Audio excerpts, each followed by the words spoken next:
Hello, beautiful people, and welcome to Drawing Down the Dragon. I'm Snappy, and thank you for joining me this evening for our live interview. Today, we're talking with my dear friend, Maddalena. How's it going? Hey, thank you for having me. Thank you for coming. I'm really excited to do this. So, this was kind of an interesting thing. A few weeks back, you had reached out to me and sent me a message. And then we decided to have a private conversation. And we just had such an incredible, magical discussion that we decided we wanted to share with everyone here. So, here we are. Yeah, awesome. Right? So I'm really excited for this. So, Maddalena, why don't you introduce us to you and talk a bit about your magical journey? Okay, How did, what is your background and what okay, brought you to the feet of the Muses? okay. So, yeah, I always call myself like just an obscure researcher, and Right. my background is interesting. I grew up as a missionary. I grew up in the church, and Um, I have always been a writer and a poet, musician, artist. And after, I left the church, I got kicked out of Bible college. I pursued music. That was just a thing that I was going to do. I had this plan, but it was very loose. I thought that I was just going to be doing music in the church. I was kind of in and out. I had friends who had house churches and stuff. And even after Bible college, I decided, I'm going to do missions work. And so I went to El Salvador, Nicaragua, and really I had these a lot of profound experiences that are just, too wild to even um I don't know, to even where do I begin with that? But I started doing art classes and teaching art for disabled adults, and then Mhm. meanwhile I'm being immersed in kind of a culture of um music and partying and hanging out and a lot of occult stuff. And yeah, so and then I got into like in and out of church, right? I always kind of am returning to this background with my family and with feeling that compulsion when you have kids of like, oh, I should return to what you grew up with, right? And but once your eyes are open, they're kind of always open. But even when I was a kid in the church, I always had this understanding of the Great Mother, right? And there were also aspects in being, you know, in a spiritual environment, of knowing like, oh, I'm doing these things that are witchcraft, right, within the church construct. And so Yeah, I'd but the always church had can't call these, it witchcraft, right? It's never ritual in the right. church. It's only demonized when it's outside of the Right. church. All right. And so I started questioning it and having these really interesting conversations with people in the church who were open, who were more into like esoteric kind of mystical stuff. And I'm like, wow, look at all these interesting things, interesting results that are happening, in the church, with, prophecy or these projects that we're doing, etc. So I started asking questions, and was not necessarily shut down, but I just kind of was itching the bug, of like, why are other people demonized for the same things that you're doing in the church, like divination wise, and um, you know, and once I actually left the church, I didn't really have that shame anymore to of like being an artist, of being, a musician. I'm like, you know what? I'm gonna just start practicing divination on my own, um, and experimenting. And so, I got really exposed to a lot of new agey, witches or, practicing new agey kind of divination. And everyone around me is doing all sorts of kinds of divination, right? And I'm like, "Wait, you know what? I don't wanna just go out there and start doing it. I'm gonna contact as many people as I know." So, I contacted probably, like, 20 friends. I'm like, "Give me your email. I wanna try doing this divination." And I did this kind that I did in the church. I went to this, conference with a big name church that I'm not gonna I won't name, but there was Can a you workshop. before you go Yeah. deeper though, can you Uh-huh. just talk a bit about the denomination of the church that you were in so Okay, people have a clear so understanding? I grew up in the Assemblies of God, which is a Pentecostal. They have a doctrine, like a laid out doctrine, but it's really close to non-denominational. Right. So we're talking about like, So biblical literalism above all, and then did your church accept yeah. other churches? Because a lot of those There non-denominational there church were do? they accepted a lot of non-denominational churches. I mean, they have a headquarters. Each state has a headquarters and each country does. Um, um, it's a spirit-filled church, so they do like speaking in tongues and laying on hands and um I mean, they've really modernized it, so they have, like every year they have conferences and, like, there's music and, like, they have, like, a fine arts, thing that's been going on for many years, and that's how I kinda got really involved in it because I got a scholarship through this fine arts program, so I did, like, painting and music, and I got it to national level, and I got 1 point under like winning in nationals Oh, for wow. doing like songwriting and I don't even remember at this point. It's been a long time, but it's for like youth. I think once you're in like eighth grade, you can start doing this competition. So they do like church level, state level, and national. Um, Oh, wow. So it's a and pretty you big just get a organization. scholarship and like it's fun. I mean, it's a fun thing for kids to do. So I got like really involved. Okay. Super Right. involved and um I mean like I'm going to these conferences and doing, volunteer work and all sorts of stuff, missions trips and whatnot. And So you were talking yeah. about this divination magic. So you went to this conference. What was the Yeah. divination Okay. magic that were they So teaching you like bibliomancy? Because that's like the only type of so divination I'm aware of in the Christian church. okay, so I gotta tell you this, okay? I mean, they were really wild with it, and it was for the Mm. purpose of healing. Of course, of And so course. that's, I don't and think any of this is bad. I think this is beautiful, right? right, yeah. But yeah, so the first thing that, I went to this conference and my boyfriend at the time, he was leading worship at the conference, so it was free for me. I'm sure it was like $200 for everyone else. So that being said, there was a breakout session and we did this experiment where everyone lined up and it was on prophetic words. And so everyone lined up and it was each person was paired with another and we faced backs and we did any sort of prayer that we wanted to intuitively.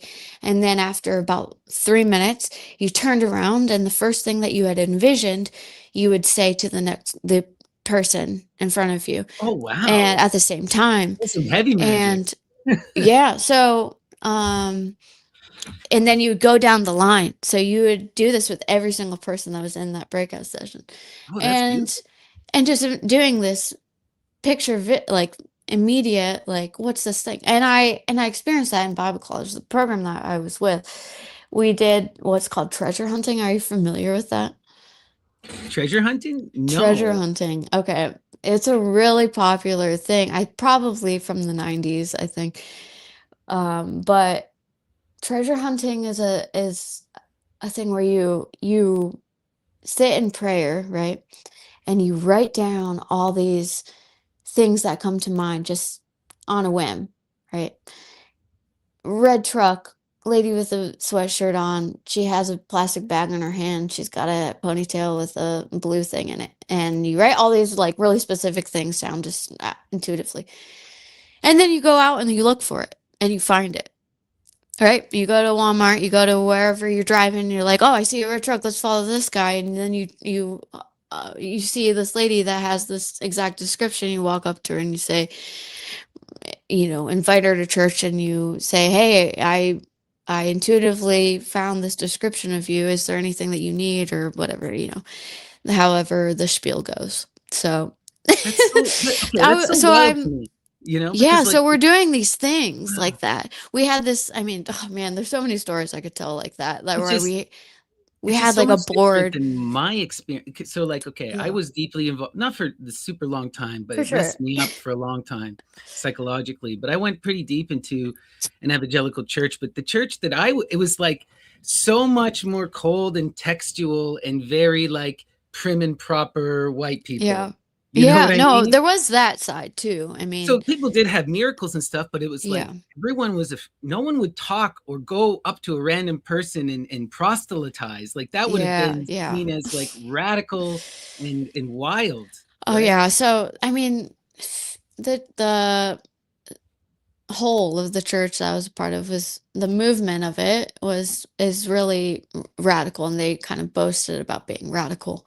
So Mm, my question of when I left was like, okay, so how can you demonize other people that are doing the same thing yeah, that are not in the church that still are in tune with the source of a higher power, whether right. it's the same or not, it's still real, right? And so how Yeah. can you be like this person is deserves death because they're not a part of our That collective, was that you was such know? the same breaking point. I remember distinctly. Okay, I'm in Bible class, Uh-huh. and our pastor is giving us this sermon, and he's talking about basically how anyone who doesn't follow our specific literalist interpretation is going to Hmm. hell.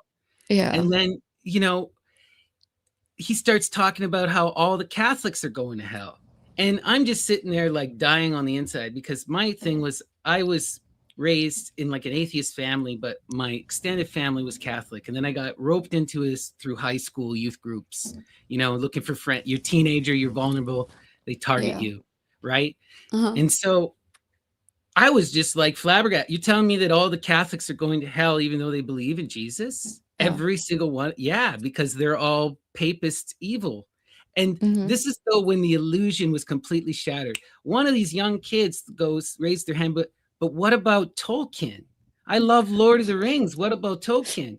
And the pastor, sorry, goes, oh, he's one of the good ones. He's okay. And I'm just like, Yeah. what? What? No, we like Tolkien. I think that he was actually more following our literist interpretation. He wasn't no Catholic. And I'm just like, what are you talking about? This guy was the most Catholic man of all time. Like the hypocrisy just screamed at me as like a young teen, which is Uh-huh. wild. But Wow. same kind of idea, right? How can you condemn everyone? And they Yeah. were literally condemning people for like the slightest of difference. On Yeah. one Yeah. hand, my pastor would tell me, if Hitler had begged for forgiveness before, and didn't commit suicide, then he's in heaven. But all the Catholics are going to hell. Like, what is this? Yeah, that's, you I know? mean, yeah, I mean, like specific branches of Christianity, no matter, I mean, are have very strong beliefs, and like the fire Yeah, and brimstone stuff, I is notorious for, you know, turning people away, yeah. and I mean, there's a lot less of that right now, I think, maybe.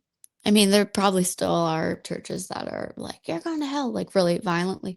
But now I've noticed, like, in the Christian world, it's all love and light, and they don't even hardly reference the Bible. It's like, Mm. whatever we say because we're love light, like, we can say whatever we want and or be super nationalistic, right? There's those churches that are super, like, "We're only talking about Oh, politics and how God yes. loves that and lights and music," and my God, I they're know. not You even said, looking in the Bible at this point, so, well, I this is mean, there's something a that lot blew of my mind because, like, when I got into it, right, I mhm, also did a lot of study on my own, and that was also part of the problem. that I got deep into philosophy as a young Christian philosophy and started Yeah. like, you know, I talked to you about this, getting into like the Jesus prayer at like Yeah, yeah. 16. It's like Uh-huh. that's not for the young person to be identifying with the sin and thinking that the world is evil. But this is the Right. kind of stuff that I was doing as this, you know, and these are the kind of Mhm. stuff that these pastors were feeding me. It was all this kind of high-minded Christian stuff. So it's Yeah. really weird, you know. It's so interesting to me because like it seems like when I was in it, there were two levels. It's Mhm. like those who I got singled out, you know, because they're like, Yeah. you can read the Bible, you actually read it. No one reads it. You're interested and you read it and you remember it. So then it Mhm. was like they praised me at first, you know. Yeah. And it's like they shame you, but it's very, very subtle. It's always about like, can you be a better person? What would Jesus do? You know, it was all love and light, but it was also Mhm. so mean at the same time. I Yeah. don't know. It's a wild thing, right? It is. Yeah. I had a lot of experiences, a lot of like wild mystical experiences, but also like really awful experiences in the church. I mean, That's the yeah. thing. Yeah. It took me a long time to reconcile that because I did have, you know, I remember the first time you're in those. I remember I would watch people, you know, go into the fits of prayer, right? Where you Mm. see them and you know, you're singing hymns and all of a Yeah. sudden someone's singing the hymn and then they're like throwing up and standing up. And I thought that was so ridiculous until it happened to me, Really? you know? Wow. Yeah. And I still, you know, I threw myself into it. It's not like I was possessed, but it was Yeah. also one of the best, most magical experiences of my entire life. It was the Mhm. same thing. I've had similar experiences at like a concert, jumping to Yeah. my favorite It's band. the same. It feels It's the the same. same, but It's the it was such a mania. powerful thing, right? It is the Yeah. mania. It's the Yeah. ecstasy. Yeah. But the point I'm trying to make is if they didn't have something real, no one would go, right? Mhm. They do have that fire and brimstone, they do have this evil, but they also do have real magic. They do have Yeah. real love, real community, as you experienced. Yeah. It's always this duality, right? They're kind and then they're mean. And it's like, how do you reconcile with this, right? Well, if you think about it this way, that the kind and the love is a mask Right. beneath the deep-rooted evil that exists within it, then it makes Absolutely. sense, you know? I mean, you get the fun events and, like, the stuff, but then you see, like, the hypocrisy firsthand at a certain point. So, what were your breaking points? Because I know you had Okay. talked about seeing hypocrisy, and this was for me. It was always textual hypocrisy. So the breaking Yeah. point, besides that Catholic thing, and then issues I experienced personally, which we all Mhm. have, the breaking points for me were the destruction of the feminine in Genesis. Yeah. How can you justify this? You can't. Right. And then the destruction of the innocent children in Exodus. How can you justify this? You cannot. Or the Right. genocide. You know, like it was those dealing with those things. What were your breaking points? I think that I mean, most of my breaking points with leaving the church have come with, reading from the Greek and then just like my awareness being opened. But also, I mean, the experiences that I had were very eye-opening. Like when I was 19, 20, yes, 20, um, I hosted these teams of people in Nicaragua. And I mean, being immersed in this program almost, I just realized like, oh, this is just a business for the church, and seeing how like we're not doing anything to help this community or benefit it except take for ourselves Talk was about like, this a bit because that was so eye-opening to me. You were saying you were in Nicaragua and then you went to these places in South America and they yeah. weren't helping. Like, what were they doing? Because what happens with all So this charity and stuff? we'd go to these really poor neighborhoods. It would be like all day long thing. And I'd wake up at like 5 a.m., get everybody like the big massive water pitchers and everyone's sandwiches and stuff. And um there would be like 70 of us on all crammed into a school bus, and we'd go to these four spots in these neighborhoods, like every week is the same. And sometimes there would be scheduled different, we'd travel and go to the different churches and stuff for events at night or like services. But mostly we'd travel to the same places the same week, like every week. And we'd do these flash dances, like pre-planned out performances in the streets, and all the same kids would come and they get their candy, and then we'd pray and tell them to convert, and then they would cry and or pretend or try to be involved, and then they'd go away, and then it would be the same thing every week. And I'm like, really, like, these people need medicine, they don't have access to medicine. Like, I had to take Tylenol in a plastic bag. And I mean, there were just so many blatantly racist things that were happening from the Americans that were there compared to the people that were from there being involved. So it was like, oh man, like, I don't know, when you're in an It's a authority hypocritical performance, position, right? and like the kids that are like teenagers, they're coming to this mission trip they paid $3,000 a person for. And then at the end of the week, guess what? After you did all your hard work and being all sweaty and doing your dances, you get to go have a huge resort day at the end of the week and like spend a bunch of money and go all do all this like luxury stuff because it's a Vacation, vacation. It's not to actually like do help anyone. something. No, it's to make yourself feel good. And so I saw that and I'm like, man, I really like, I'm just the same, aren't I? And when I realized that, being young, I just got a bad taste in my mouth. And I tried to like, I left at the end of that and went home. And then after that, I like didn't return to the church, but I still like I wanted to be with people who are starting their own thing, like small groups, and like connect with people for a while.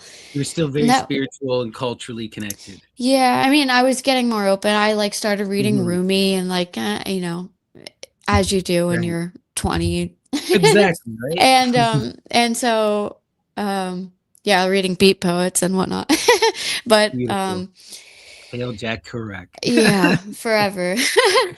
But yeah, when I returned back to the same place I went to Bible college, I returned back, and a lot of the authority figures there at that church I was at, they like apologized. They were like, "We handled your situation terribly," blah blah blah. And but that situation was just absolutely awful. The whole time I was there, I like regret moving back. But if I didn't, um, I wouldn't have returned to Ohio, which I ended up doing, because I had this near death experience of being uh, beat the shit out of by an ex, and I like I like borrowed some money and then I'm so flew back sorry. overnight.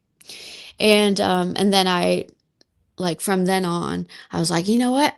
I'm okay with not knowing anything. I'm not going to be involved with the church because I asked the church for help and they said, you're lying. This person who did that to me, he was very high up in the church. And I was like, I'm not going to associate with you guys because even Yeah, the and women protects that you. weren't empathizing with me, they're like, there's no way, I'm friends with this person. There's no way that he would do that to you. And I'm like, okay, you know what? I guess I'm a fringe dweller. I'm a straggler. I'm just gonna go back and I through that experience, I kind of paved my own way. Like, I want if I want to learn about the Bible and what is real, then is what it says there. I'm gonna figure that out on my own and not force my way. There's more things that I want to discover and learn and do. And I wasted so much of my life in the church that I would like to be my own Yeah. person. So You telling me though that you got into after you left the church, you were yeah. talking to me about how you got involved in the occult, but specifically you got involved in the occult through a really weird kind of way. One of the more interesting so this was a cult I was super interested in as a young so when I went to India, I got to go to Uh-huh. Amritsar and I Okay. was so enamored with the Sikhs. And I had Yeah. a bunch of Sikh friends, and then Uh-huh. I was, so I was doing all that research into the Sikhs and I found out about the white Sikhs and that stuff is scary. But you were connected to the white Sikhs in Guru Bhajan and the Kundalini Yoga MLM marketing shit. Can you talk Yeah. about that a bit? I Okay, mean, there's a lot so of magic there. The Kundalini Yoga there's is real, but right. there's also it's a scam to sell classes, right? Yes. So, I my introduction to Kundalini was in 20 like right after COVID, and I was postpartum. I just want to feel good and have my own, ritual, right? And so I don't know even how I had a lot of friends who were doing Kundalini, Mm-hmm. and you know, um there are a lot of pockets around that that are really into it. So I kind of got connected. Well, this is one of the interesting things with the 3HO people is because they Hmm. get all of they give you a course to turn you into a teacher, and then they send you out to become an entrepreneur. So you get all these women named Cowers starting these yoga Yeah. studios. And a lot of these Yeah. yoga studios are awesome. Like, don't get me wrong, but then, Yeah. it depends on how much these people are connected with that greater weird 3HO cult stuff. Yeah, I You mean, know? like there's a lot of nonsense with it. There's a lot of business with it. And I mean, I knew about that, but I'm like, until you try it and until you do it, it doesn't really matter. So I did one practice with Guru Jaga, and like that just like blew my mind, because I then I started questioning. I'm like, do I have chakras? Do I have an aura? Like, what are all these ideas that I never was introduced to before or allowed to be introduced to before? And um, even just imagining that they exist, even if they're not really technically real, they're still energy centers in the body physiologically, etc. But um, I'm like exploring it as, like let's just try it. Let's do it for fun. And Right. um, Your friends are doing it. It seems to work for my, some of them. yeah, and a lot of it's just, live streamed or online, especially after COVID. So I started doing this as a practice, and I got pretty into it. I did this um, a few workshops and certification courses that I didn't pay for, but I exchanged Work for. services. I Yeah. worked for, Yeah. and So it wasn't free. it wasn't free, but I kind of won. I that was when I wanted to manifest, and I was kind of into like manifesting, kind of, the culture of it.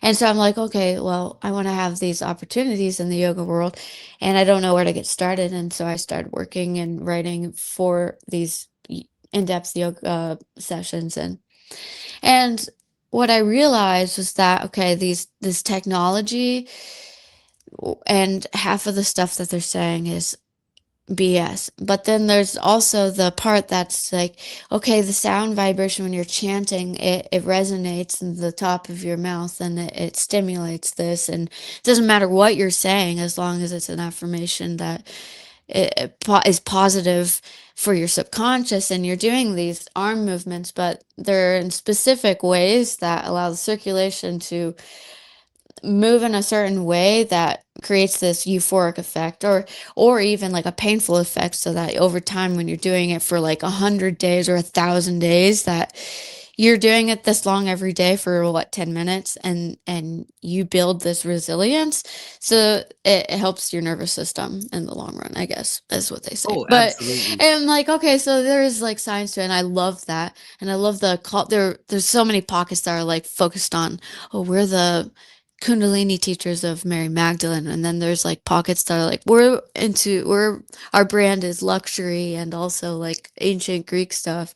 And then there's like pockets that are like, we're just where they're like, well, they wear the turbans, and they're Right. They're very the like, real white Sikhs. we follow Guru Bhajan. And so yeah, I mean, I'm like, okay, I'm not just subscribing to anything, I'm just taking the pieces and Right. constructing my own thing. And I mean, to them, it's really controversial. They're like, how dare you like Not follow infiltrate, the group. kind of, Yeah. right, not follow. But again, it's like, I know this stuff works. I'm going to practice it and use it, and it should be free for everyone. So I taught classes for a whole summer and I for freaking love free. this, that you undermine their whole MLM marketing scheme, and then you gave Yeah. them the knowledge away. That's beautiful.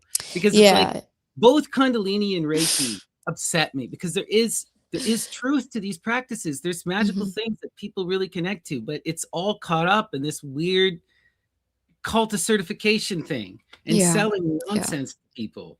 And I'm not even saying that people shouldn't get paid for these things. Whatever you work out between people is fine. It's the Right. whole MLM marketing campaign, Of right? course. Yeah. So, yeah. So, through that, I was still, so much is happening all at the same time. I'm doing that practice. I'm learning, I'm reading about all sorts of stuff. And I learn about Hilma Clint Beautiful and art. her Saturnian art, right? And I'm like, what does this even mean? I'm listening to people talking about how can we decode these things and what they symbolize to them. And then meanwhile, I'm like, okay, what? I'm like researching her for fun, of course, and then it leads me to Blavatsky and the Secret Doctrine because that's what she's in. She's doing her seances, whatever. And so I'm like, she was studying this. I should study it myself. So I took a few months and went through the first book of the Secret Doctrine. I read the Voice of Isis. That Um, one is actually good. A lot of Blavatsky is like yeah. really, really hard to read and just drivel, especially like Hmm. the Book of Dizon. But like Yeah. the ISIS stuff is awesome. I Yeah. mean, we do That need was to on acknowledge. Yeah, that was on Albert Einstein's or was the other one, the other ISIS one. it's awesome. Yeah, But Blavatsky is just undisputably the most influential occultist of all time, and she needs for to be sure. given her credit where she's due. You know? Yeah. I mean, there's a lot of her stuff that is, modern, but there's a lot Oh that yeah. works. And there's one of my favorite stories about Blavatsky is when she's in doing a live lecture, and this lady came to debunk her and say that she's a fraud and all this stuff, and that the tapping on the walls were fake and all this stuff. And she's like, gets in, I guess, gets kind of aggressive at her. It's like, you really think that this is fake? And then she pops the crown out of her tooth, that lady's tooth, through just like pure energetic force, I guess. And it was documented by other people. I'm like, that Oh kind of wow. stuff is like really cool, I think. I'm like, how can you actually have that sort of focus? That's something that I would love to learn. But um, I'm just always the sheer force of will that yeah, woman had the to be audacity, the risk, exactly. the How confidence. many women in the 19th century are traveling to fucking Tibet by themselves? Like Yeah. this is absurd. Like people don't understand. And then the impact that she had.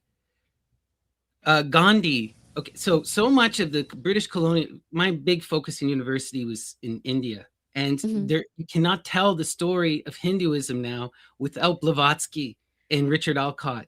You can't even tell the story of Yeah. Buddhism without them, because the British colonials were so awful. We're trying to wipe everything out, right? We're Hmm. trying to control all of these religious stuff that if it wasn't for Blavatsky and the Theosophical Society, Yeah. many of these texts would never have been widely promulgated, never would Yeah. have been translated into any vernaculars. Like, for example, Richard Alcott, her partner, is Uh-huh. on the stamps in the country of the Maldives, and he's seen as a cultural icon because he Yeah. retranslated Maldivian Buddhist texts and promulgated them in the country well That's after they awesome. were destroyed. So their whole tradition would have been lost if it had not been for the Theosophists. Yeah.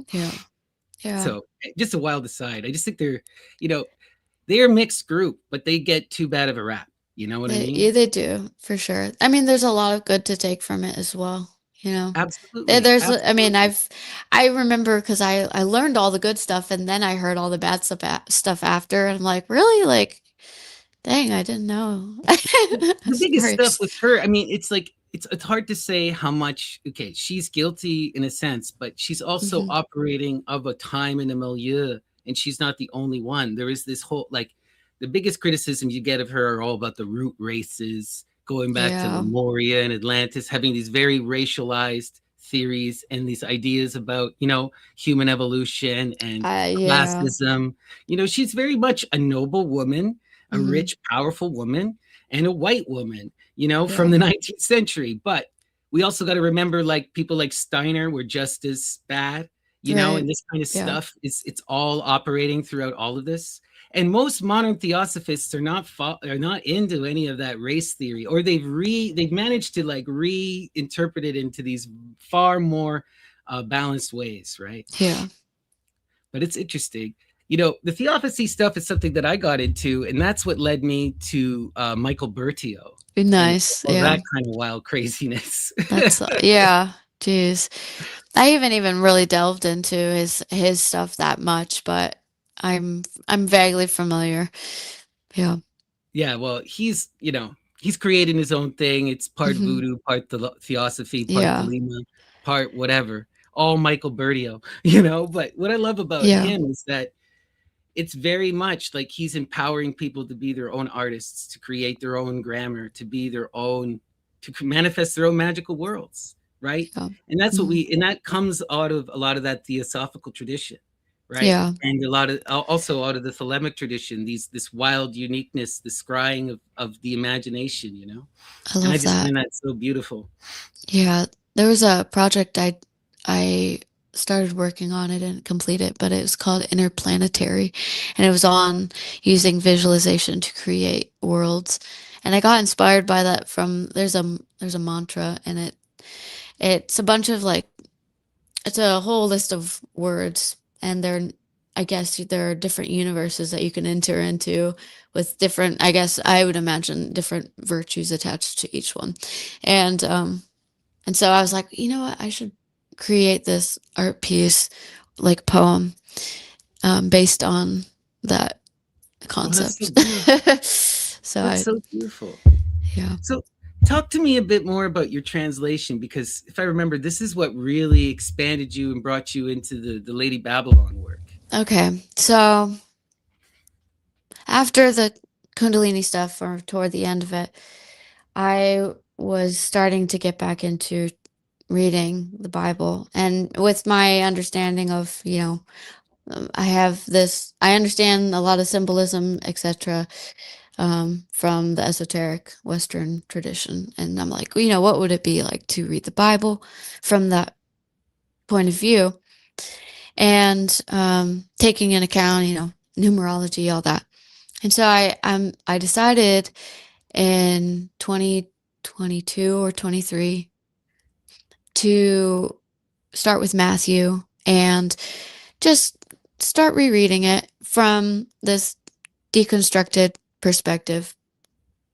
And then I got to like chapter 18 and toward the end of it, and then I realized, I wasted all this time, and I should have just been looking in the original language. And then I'm like, okay, what's that? And then I'm like, oh, it's Greek. All right, well, let me start translating it, or trying to. And I downloaded the University of Chicago's The um, Perseus Tufts, right? LSJ The LSJ, yeah, yeah, yeah. by No, by that's accident 90% to of, if I'm take being honest, the that's yeah. 90% of the Greek that I do. I'm still struggling and learning, No, I mean, yeah, it's useful, and it's from Yeah, the sources, so why not? And right. so I had this app. I mean, it's really popular in the theologian world, but it's the Blue Letter Bible, and it's like, oh, the interlinear, you can see all the commentaries and whatever, it's on one website. And I would take all of the Greek words and just plug them in. I'm like, you can see what the Greek is and then what they translate into English. And you can see words that they skipped Yeah, entirely to fit in the English. And I'm like, oh my God, I have to translate from the Greek. I got like really mad, actually. And I'm like, you know what? I'm just going to start doing this. And the first thing that I translated that really the first two things that I translated were really rocked my world, because I didn't know what to think about it. Because at the end of that, my journey with Kundalini before I stopped doing it was I was getting really into the divine feminine archetypes, and specifically Aphrodite, beautiful. because I learned that I got my DNA test, and I traced my birth father, his lineage back to there's like a mother line of his that is traced back to the Simonetta Vespucci, the depiction of Venus from Botticelli. And I'm like, oh my God, like that's so cool. So I mean, I was like, that means so much, and was getting really into Mary Magdalene, etc. And the first thing I translated was repent, for the kingdom of heaven's at hand. And repent means make a change of your perception. The word metanoia. And it says for the, not for the kingdom, but for the queendom, because that word basileia is Right. feminine. Yeah. It's actually And that basileia word is one of the most wild, fluffing words because this is connected to the serious black magic stuff, right? you That's really, yeah. one of the epithets of hair. Like, have you read Aristophanes' Clouds yet? No, Okay, you got I've it. seen So that. it's a comedy, but it's a comedy that is revealing serious evil shit. Okay, so Yeah. what is it all about? You got this guy named the Trusty Friend. Okay, Hmm. it's comedy. And his whole thing is he's upset with Athens. Him and his buddies are upset with Athens. It's no longer working out for them. You know, it's an oligarchy. They hate it. Democracy's falling. So what are we going to do? We're going to overthrow Athens, but we're not going to just overthrow Athens. We're going to overthrow the gods. Well, how do we Yeah. do that? If we're going to do that, we need to get the magic of the birds. We need the bird song. So they go find the epop, the hoopoe bird. Hmm. This is connected throughout the Bible. The sheer mearworm, that you know, all of this weird magic with Solomon, where he's building the temple, all Yeah. comes from the same bird that is in clouds. Okay, Nice. where this gets wild is this hoopoe, epop in the Greek. Okay, is Tereus. Who is Tereus? Tereus is this horrific king, this evil black magician. Okay, and you can read his story in Ovid, and it has to do with Procne and with Philomela. But in the Wow. story, right, what it is Tereus. He marries Procne, and then later on, Procne is like alone, and she wants her sister to come visit her, so she convinces Tereus to go get his sister, but he falls obsessively in love with Philomela, and he convinces her to come, and like they're gonna bring her back to the castle to go meet with Procne, but they never get there. Instead, he locks her in this cottage and abuses her repeatedly and cuts out her tongue. And there's a Okay. lot of I think I allusions. did. I think I remember this actually. There's a lot of allusions in this story to Tacita, Diamuta, right? Another story in Ovid's like they're all interconnected. It gets wild. So Yeah. what ends up happening though is so Philomela has her tongue ripped out. She's been abused. She's trapped in prison. And she needs to get a message to her sister. So she weaves it in these tapestries and gets these tapestries delivered to her sister. And she finds out what the truth is and is so Uh-huh. upset. She winds up going and rescuing her. But then Wow. the two sisters plan to get revenge on Tereus. So they kill the Procne's son and Tereus's son, and they Wow. chop them all up and they put them in a stew, and then they feed him the stew, and then Tereus calls to give his son the stew, and that's when Philomela appears and throws the baby's head in his face. Okay, Damn. it's wild, and in that moment, everyone breaks out into madness, right? And so the women run screaming, Tereus runs screaming after them. The goddess intervenes and she transforms. I can't remember who, but one of them becomes the swallow, very Hmm. big magic. Another one Yeah. becomes the nightingale, very big magic. And then Tereus becomes the hoopoe, epop. Yeah. And now he shows up in Aristophanes' Clouds as the guy the trusty friend goes to learn the magic of the birds. But here's the thing, this is a comedy. He's showing up as this clown who's half bird, but also every Greek would know that this is the evil rapist king. This is a black Jeez. magician. So the root of all of this stuff is black magic, possessing and taking the power of the birds. So Trusty Friends learns the magic of the birds. He Hmm. convinces the birds to abandon the gods, and they're going to build their own city called Cloud Cuckoo Land. Okay, it's a comedy, right? That's great. So they start winning. They start convincing the people of Athens to pray to them. They make this city. They get all the gods are losing all their power. So Zeus is freaking out now, and he's trying to stop the trusty friend. But while all this is going on, Prometheus, hiding under umbrella, makes it into Cloud Cuckoo Land. And he goes up to the trusty friend and he's like, look, I've managed to break free and come and warn you. Zeus is all pissed off. You are taking his prayers. Okay. He'll do anything for his prayer magic. But here's the trick: you need to get Basileia. And that's the word they Oh, I use. love it. Not Hera, not the Virgin, Basileia. You need this goddess. Whoever controls Basileia is Zeus.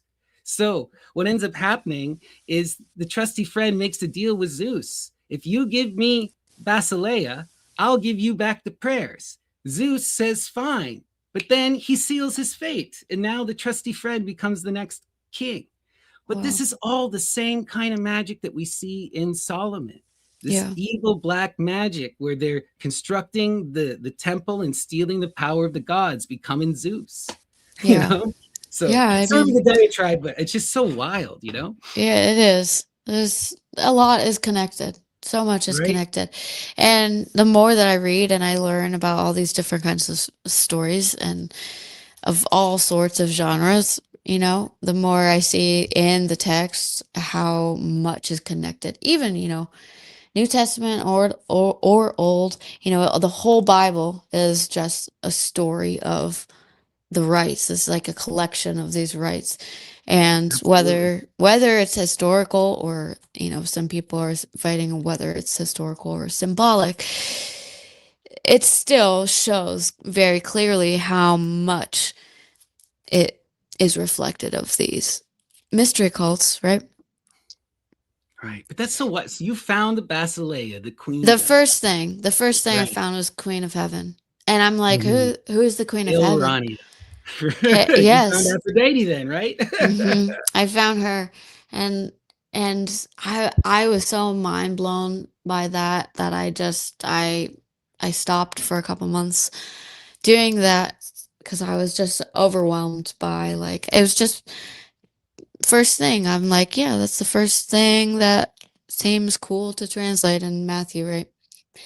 And and the next thing I translated was the Transfiguration. Oh, And wow. that was interesting because um, Jesus goes up onto this mountain and he invokes Helios. And I'm like, really? It says that word? It uses that word? I'm He like, invokes the who, sun. what's, what? Yeah, literally.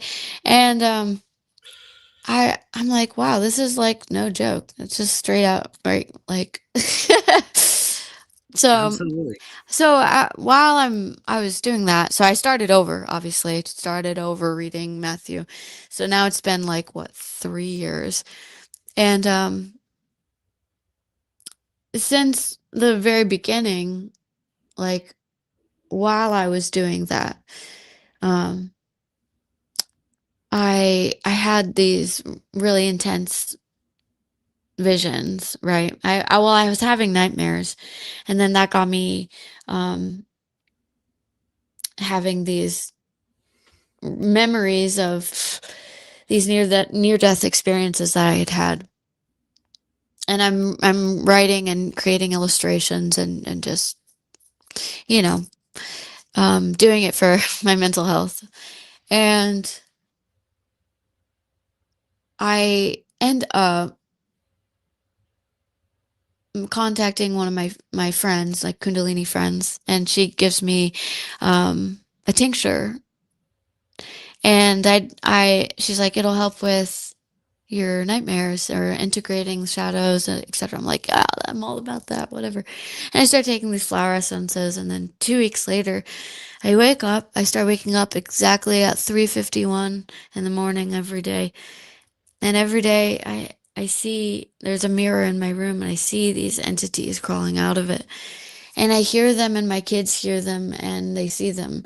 And um some of them have horns and some I mean there's it's just like really insane and I'm starting to lose it because it's every day, every night, and I can't figure out if this is just in my head or if it's real, So what were right? you doing? What was the flying ointment? That sounds like Datura if you're seeing It ghosts. was it was Datura, Oh it was my sacred gosh. Datura, and yeah, and I was taking it for a while, but the thing about it was it gave a sense of it gave clear straight up horrors because if once I learned about Datura later on, everything else made sense that I had been experiencing. So it brings out any subconscious like fears or um uh anything that you've been hiding Right. in whether that's through entities or you know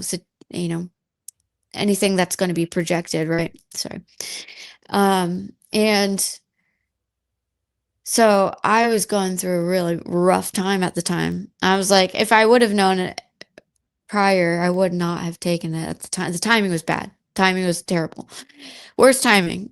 But in a way, it's You like didn't know best and you timing. trusted this friend, right? I did. Well, in a way, it's the best timing because if I didn't take the Datura, I wouldn't have removed fear from me. Right, So it gave right, me the bravery to be more aware of myself and also face situations that were really rough and make really hard decisions. So in a way, I am really grateful because I understand the potency of the spirit within the flower. So right. that is what really led me on this path in a way to the Greek stuff because I wouldn't have started reading the Bible again from and with eyes open. And then right after that, so as I was taking the Datura, I found out I was 10 weeks pregnant. Oh, And man. so yeah, I'm like, "Oh, great. Okay, I gotta stop that." But it's a kind of a forever thing. Your brain is forever altered. It doesn't go away in a No. way. Like it'll always resurface. It's like, with hallucinogens, sometimes you start seeing the patterns again. It's kind of like, I had a sometimes I had a something will friend be who's heightened.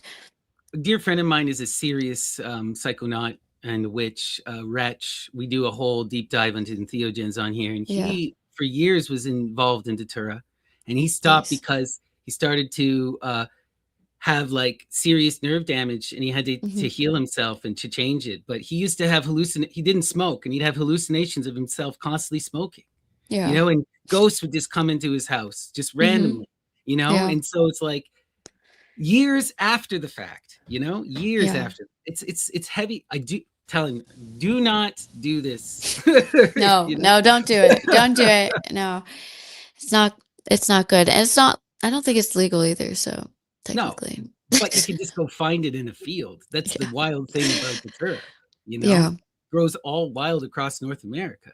It's everywhere. I found it at so many places. Yeah. Right? So yeah, doing that, but at the end of my pregnancy, right? Um I start having insane experiences like getting ripped out of my body and floating on my ceiling, kind of insane experiences. I'm sober at that point, and I in the same week, I woke up and at the end of my bed there was somebody there that was speaking audibly, and I couldn't see them, but I could hear them and sense that they were a presence. And it said "Eos" and really loud, and I'm like, I don't know what that is. And then a couple days later, same week, the same thing happens, but it says Hecate. And I'm like, who's that? And so I asked my partner, I say, like, "Yeah, have you ever heard of Hecate?" And he's got a background in like Wicca and stuff and the occult. And he's like, oh, yeah, like, I know who Hecate is, it's the goddess. And I was not familiar. So Magic. I was like, oh my God, like, what the heck? And then literally, it had to be like the next day or the day after. It was very close at time. And the Lady Babylon Hecate episode came on my algorithm, and I was Well, like, that's a synchronicity. what? And then I mean, it was funny in a way because, at the time I'm like, I really got to start getting more healthy. I need to like take care of myself more. And I'm getting into, what I get all these like videos of people like drinking their own pee and stuff. And that video specifically was almost like a cosmic joke because I'm like, oh, this Hecate, I saved it and I watched it. And the day I watched it it's all about drinking pee, like the first hour. And I'm like, you gotta be kidding me. Like, really, like, this is making fun of me in a way because that's all I've been seeing is like all these, people doing their woo woo weird health stuff. And, not to say it doesn't work, but you do you. Yeah, you do And, you. yeah, eating like weird organs and stuff. And Yeah, the online world is weird, and the occult it and is. New Age world is weirder. So Yeah. And so, um, yeah, I watched that episode and then I was like sucked in for sure because I'm like, really, this guy is on doing the same thing that I'm doing, right? But way, way more advanced. And it's like I have to get on track. There's so many things that I thought and he's blown the lid off of, And so, um, probably like 7 months after that, I decided to, I got to share this stuff. How can I even not start sharing this? I started making videos and working on the Temple of the Muses and started getting connected with people that were in the congregation. And so from then, I started helping with the Soma library and doing writing for the articles and stuff and transcribing and working on that. And that has been, wow, I mean, the greatest opportunity of my life in a way because I am surrounded with this community, who we're willing to ask questions, we're willing to connect with the outside world, and we're willing to be wrong because we were just searching for all the proof of I mean, we're analyzing all these little details of things that, I mean, that might not matter to some for the sake of understanding. But I mean, it's really cool to, for example, hear Amen, and he'll read something really fast in Greek, and then you slow it down, you take it piece by piece, you stick it back into like, oh, the Perseus Tufts or whatever text he's doing, and you really break it down, and it's like, wow, like everything that he's saying is very on point. And of course, it can be disputed, with, I mean, a lot of concepts and doctrines, there's the argument of what comes first, Hebrew or Greek. But we're exploring it from the point of view as if it is Greek, whether it is or not, and it makes a lot more sense because the words that you can look and trace back into the LSJ, the meanings, I mean, are so expanded far beyond I mean, the intricacies of what is in the Bible, just using the LSJ is way beyond what you can just find in a concordance, for example. But absolutely. even with the Hebrew, you have that limited language. It's like, man, there is that a beauty to the Greek that it can be lost and flattened, I think, with through translations, repeated, from Hebrew to Latin to English, we're losing not only meaning, but also applying more stories on top of it, and then esoteric symbolism, and then like, I mean, I went this last year, I went through a Bible study with my mom, which I love her. She's on her own path. But I mean, we're talking about the Nephilim and we're talking about these concepts of where do you think the Antichrist is really from and when is he going to come and like who's he going to be and blah, blah, blah. And it's like, okay, let's just look at what the book says. And I'm just like interjecting, like, hey, do you know this word means this in Greek? And like, I'm not trying to intrude, right? And I'm not trying to be rebellious either. I'm just trying to be an explorer. So, but yeah, I mean, that's kind of how I got into the Lady Babylon stuff. That's beautiful. That's beautiful. Wow. Yeah. So through translation, that's really Yeah. interesting. You know, I mean, Thank you. that's some really magical stuff, right? Yeah. And I totally relate to a lot of your story. You know, I had that same kind of, not as intense as you by any means, but I had the breaking free of Christianity, the exploration of the Yeah. occult. You know, and I remember you were asking me, you wanted me to share this story, Oh, and we could yes. talk about this since we're Mhm. talking about discovering of Lady Babylon.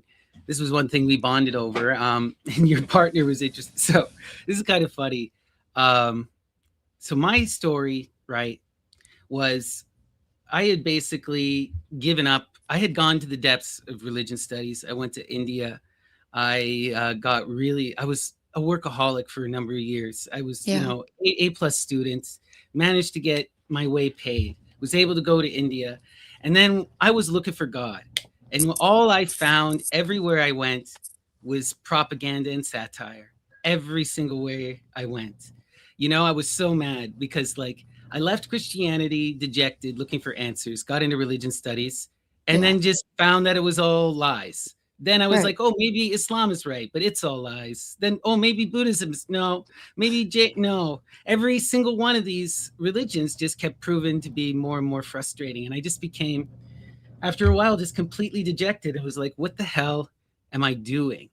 You know? Yeah. And so when I got back after my, after do, so I didn't do a master's, but I got special Mhm. accommodation to take master's courses because I was such a nerd. So when I went to India, I got to take all these master's level courses, even though it was in my bachelor's and such, Yeah. right? So studying this high level stuff and was just dejected. But one of the wild things that while I was in, so I'm studying from a religious studies standpoint, and I had always been fixated on the Eastern tradition. When I went to India, they opened my mind to the Western tradition. For the first time, I started to study philosophy because the master's program was like, you got to study philosophy. You can't just do religion studies. You got to know the intricacies of this whole system, right? And it was a totally different approach. Like the school I was in was all focused on history, putting everything into these narrow boxes. It's the German school of religious studies. It's frustrating stuff. But in India, they were operating from a totally different perspective. And I was introduced to all this wild stuff. I remember just like being introduced to Socrates and hating him, but also just, reading him for this first time, and it was opening my minds. And my professor was just like, the entire West is a conversation on Socrates. If you don't know Socrates and Plato, then you don't know the Western tradition. And so I had to go and start finding this kind of stuff. And what happened with me is I got into music. I got into, like you did, I was pursuing art and music. I'm a percussionist. I managed to have a couple of videos blow up, went viral. And I was just kind of living as like an artist, roaming around for a long time and going from job to job. Oh, oh no, we lost poor Maddalena. So hopefully we can get her back here. Oh, there she is. Sorry. Oh, no worries. No worries. I'm just glad you're back. Yeah, But sorry. yeah, so what ended up happening with me is, right, I was living as kind of an artist, and I had been so dejected with the approach that I had been going on. For so long, I was looking for purity and was all obsessed with law and books. And what India wakened me up to was images and art. And that's what I was determined to pursue when I came back home.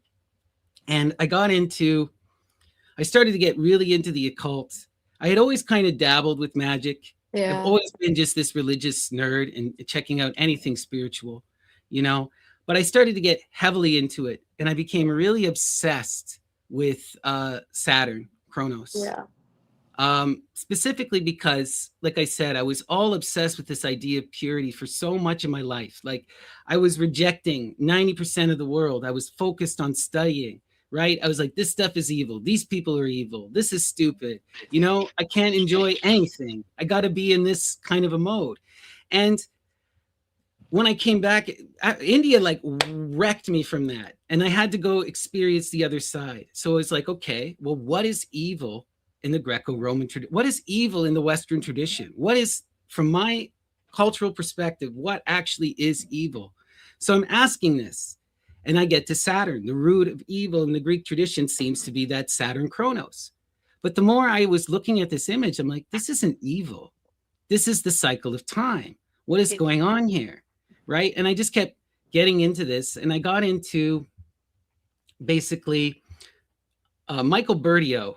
He has a lot of stuff about Saturn and contacting Saturn. And that's how I first found out about some of this stuff.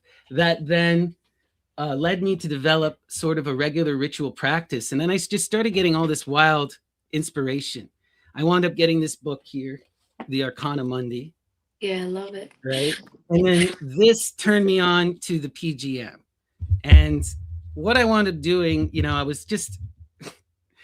was so caught up in the Saturn thing, and because it appealed to me too, as I'm an academic, or at least I kind of still, I'm on the wisdom path. This is what I'm pursuing. I want the wisdom. I want the raw reality, you know? So what I decided to do was, there's this, in the PGM, there's this really wild spell called the Oracle of Kronos, or the Little Salt Mill. And I adapted it. I wound up, getting my own pork bone and carving into the pork bone a bunch of random, these magical signs. And I did these rites at a crossroad, and I didn't think anything happened. Like, at the time, I felt terrified. Like, it was dark. It was the middle of the winter. I was all alone. I was like, this is messed up. But then after that happened, I kind of I had asked with this Oracle of the Mill, I wanted to find a teacher.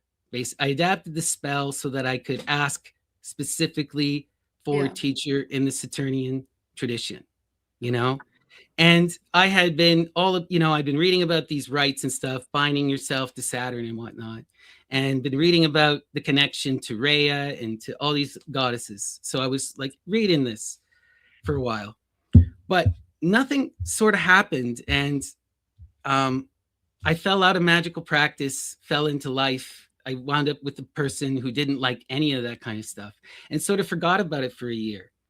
And then one day I'm online, and I'm clicking. I'm a religion studies nerd. So Neo-Gnostic Informant was like one of the channels I was in love with, because he's always interviewing these wild scholars. And he gets Amen on. And I see Amen, and he's wearing the chains of Saturn, and he's got the names of the goddess on his forehead. And I just immediately, it was like my muse just punched me in the gut. It was like, this is what you were looking for. And he starts talking about initiation and shaving the head, and that he has this magical cheat called the Muse. And I'm like, that is what I'm looking for. That's what this is about. And I wound up, getting in contact with him through a roundabout way through his friend Rob. And eventually we started corresponding. And, he just introduced me to so many texts, and it woke me up. Like, the evil, angry Saturn that I had been exploring turned into the beautiful great mother Rhea, turned into Saturnia, turned into Astraea, turned into the sun.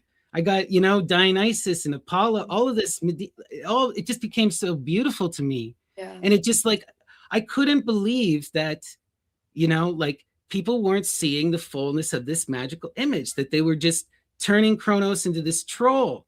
Mm-hmm. And if you read it in the first thing, Amen's like, go check out Macrobius. And I was just like, I'm operating from this academic standpoint, So I'm asking him about Saturn specifically at the beginning.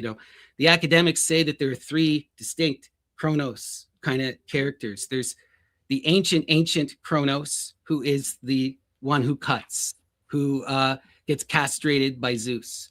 Then there is the Orphic Kronos, time, right? Time as that cutter, along with Anunki, necessity, who comes out of the Orphic egg, right?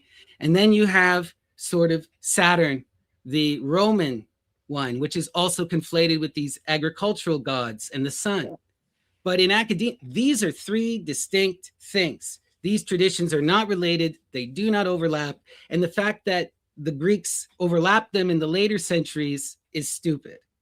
So that was always the kind of, I was always going right back to the ancient past, was always caught up in like, these are separate things. These are all different cults that are not fully. And Ammon just laughed at me and goes, dude, Macrobius lived it.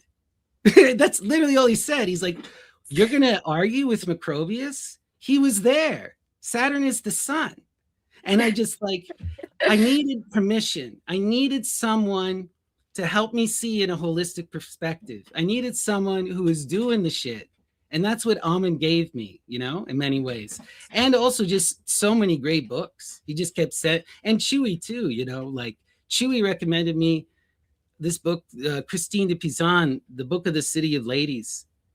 And that blew my entire mind.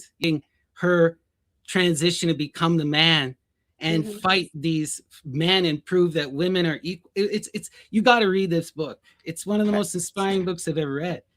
So yeah, I was just like full on in for such a long time because of that stuff, Yeah. And so yeah, Ammon brought me to that magical tradition, and I recognized that he was wearing the chains of Saturn. That's awesome. Yeah. you know, Yeah. I kind of got into the occult stuff as well. Like for my partner, he's really into Thelema and for a time, and um I started having these Crowley dreams where he'd appear in my dreams. And usually a really old version of him, like super old, like almost um like a giant slug man. Oh, so like okay, man, that sounds like the God Emperor of Dune, which is Saturn. If you read Dune, he calls his family the Atreides. The main characters are the Atreides, Mhm. this means the sons of Atreus. This is the line of Achilles. Like Yeah. this is as ancient Greek as you could get. It's all there with those with the It ears to is. hear, you know? Exactly. Yeah. But like the So, Crowley stuff as well. I remember asking Ammon about Crowley, and he's like, I've mhm. only ever read the Diaries of a Drug Fiend, and I didn't like it. And then he's like, his Greek is crap. So that's Ammon's perspective. But you know what? Crowley, I think, was 99% there. Go read Yeah, Liber yeah. Lapis Lazuli. Read the Book of the Law. I don't believe he wrote that. That's inspired. That's inspired. The Mhm. dude was right on the cusp of exploring all of this stuff, and he's the beast, the sun, 666. That was one of the first, another one of the original texts that blew my mind that he sent me to was Emperor Julian's The Mother of Gods, right? Yeah. And this tells you everything you need to know, basically. It opens up with Emperor Julian, should I reveal that which is not meant to be revealed? Do I perverse the mystery? And then he perverses the mystery, and he Wow. tells you the whole thing. He tells you the entire cult of Attis. But what's wild when you watch the story of Attis, you see the beast 666 right there. The great mother sends the beast to call Attis to castrate himself, and then he rides the beast to rise to the stars. Right? So that beast is even earlier than Revelation. And it is this solar sun Medea magic, you know? Yeah. So Crowley's tapping into the same thing, just, Yeah. not as nuanced in Yeah. some ways, or more into his own world, I guess. Uh-huh. Yeah. I remember like reading some of his stuff, and I read Jack Parsons Well, his Parsons is an idiot, though. yeah. Yeah. And I was like, I really I need to like make my own Babylon type ceremony, dedicate my past to that, whatever that looks like. And so I was coming kind of from that point of view as well while I'm doing this Bible stuff. And then to just have my mind blown is an honor, to be honest. I don't wish it any other way. you know. Right. So I where do kind you of my mom was I when I tried to talk to her about this kind the at least the Greek, and she was like, "Please just leave me in my own ignorance. I don't even want to know." And that's okay for some people. It's not.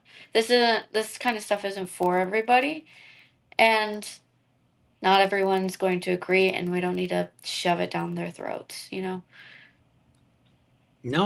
you know And what it it's is. healing for so many others. This is It's the just so thing. freeing. This was also something that I had to reconcile. After you get into the Ammon stuff, a lot of people are like, okay, so do I go rub people's face in the feces? Do I go show them the abuse? And Hmm. it's like, some people need to be slapped in the face. Some Yeah. people need to have the band-aid ripped off and the lie exposed. Other people, if you did that too, they would attack you, or they would, resent you. It would never help in the slightest. So it's really important that we have sort of a nuanced perspective on this. And I think it's also really important, like, you're talking about your mother, like all of this stuff, right?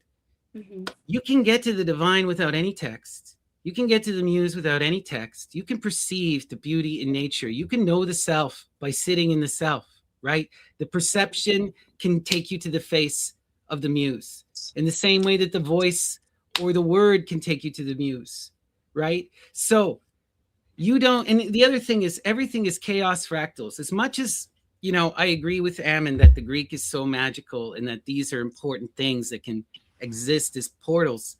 You Yeah. can get to the divine through anything. You can find the truth in any, if you are connected to the muse, she will lead you there.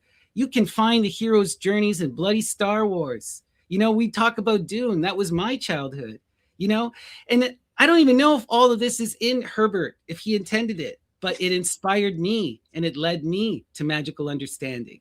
You Yeah. know, you don't, you can find it in the Bible. What is the essence of the Bible anyway? It's the freaking Greek myths.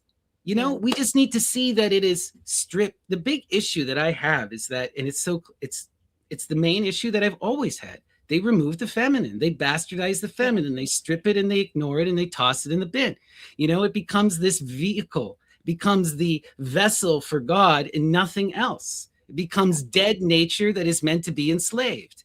And that is the essential problem. They've stripped Persephone. They've stripped Medea. How can you have the solar cult, the lunar cult, when you only have one half of the flippin' mystery? You only got Yeah. one side of the cycle. If you're only going to the stars, Hmm. then this doesn't work. You also got to fall from grace, And right? you also And this gotta is the thing. travel All of deep these fall from under the grace earth. stories are feminine. Persephone, Diamuta, Philomela, right? Hmm. Again, we see this stuff all over the place, but in our modern conception, we've removed it. We've just like Yeah. vilified and denigrated all of the feminine, you know? Yeah. You have to bring it back and see how it's even still in the text too. Is So, really cool. exactly. So you're talking about you're inspired by the muse, you're involved now in the Soma Library. Yeah. What is your passion? Where do you want to go? How do you want to see this work evolve and where do you want to go with it? Okay, so I have lots of ideas.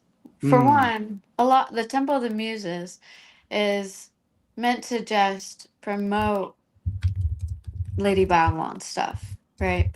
And I'm mostly interested in, I'm working on translating Matthew from the Greek and, even transliterated and then put into poetic lens and creating it just as a resource. And doing that, and we're working on all the selection of the Sybil episodes and transcribing them and then having them collected so you can open it as a web page and see it all laid out, especially, putting it on faster and you can go through it, but also so you can actually see the source and then you can click on it and look at it and explore for yourself, look in the context of whatever, and explore what different words mean and seeing it with your eyes instead of just hearing it.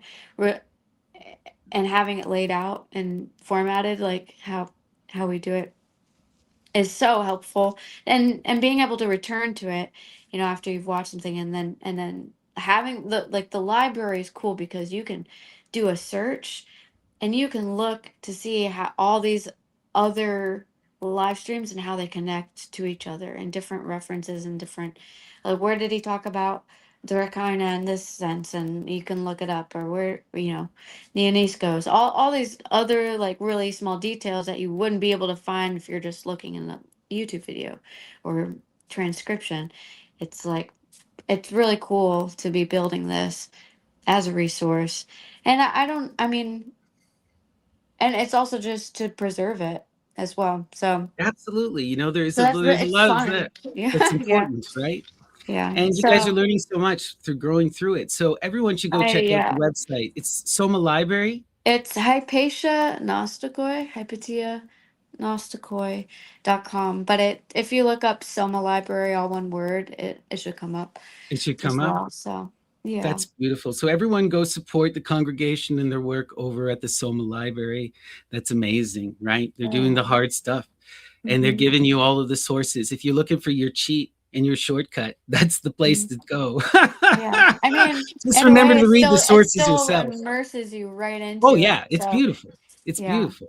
And No, then the no other criticism, thing, all love, right? yeah. It's a The other great thing I'm we all want doing, cheats. yeah.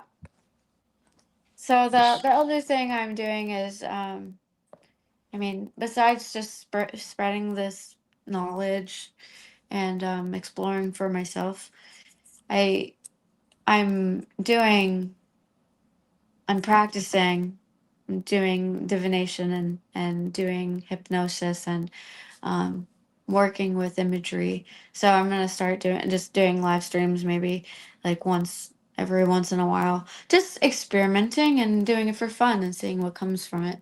That's That's beautiful. just like how I got into it in the first place. And it's not like you can't do it wrong.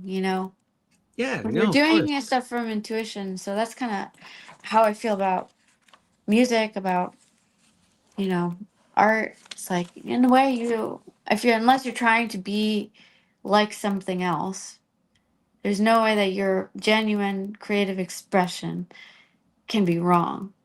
Or, if you think it's not good enough, that's just a perspective issue, I think. Right. So, yeah.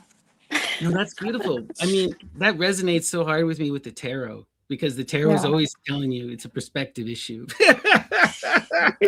Yeah. Stop discoloring your life, because that's so much about the occult and magical tradition. It's like, what is Hermes? Hermes is the one that commands their thought, Yeah. who enters into that path of purity, who beats the devil and rises Mhm. to the ideal, who overcomes their limits and dons the crown and says that they're king. They become the carnival king. It's that Right. fool magic. And this is also what I see in Ammon.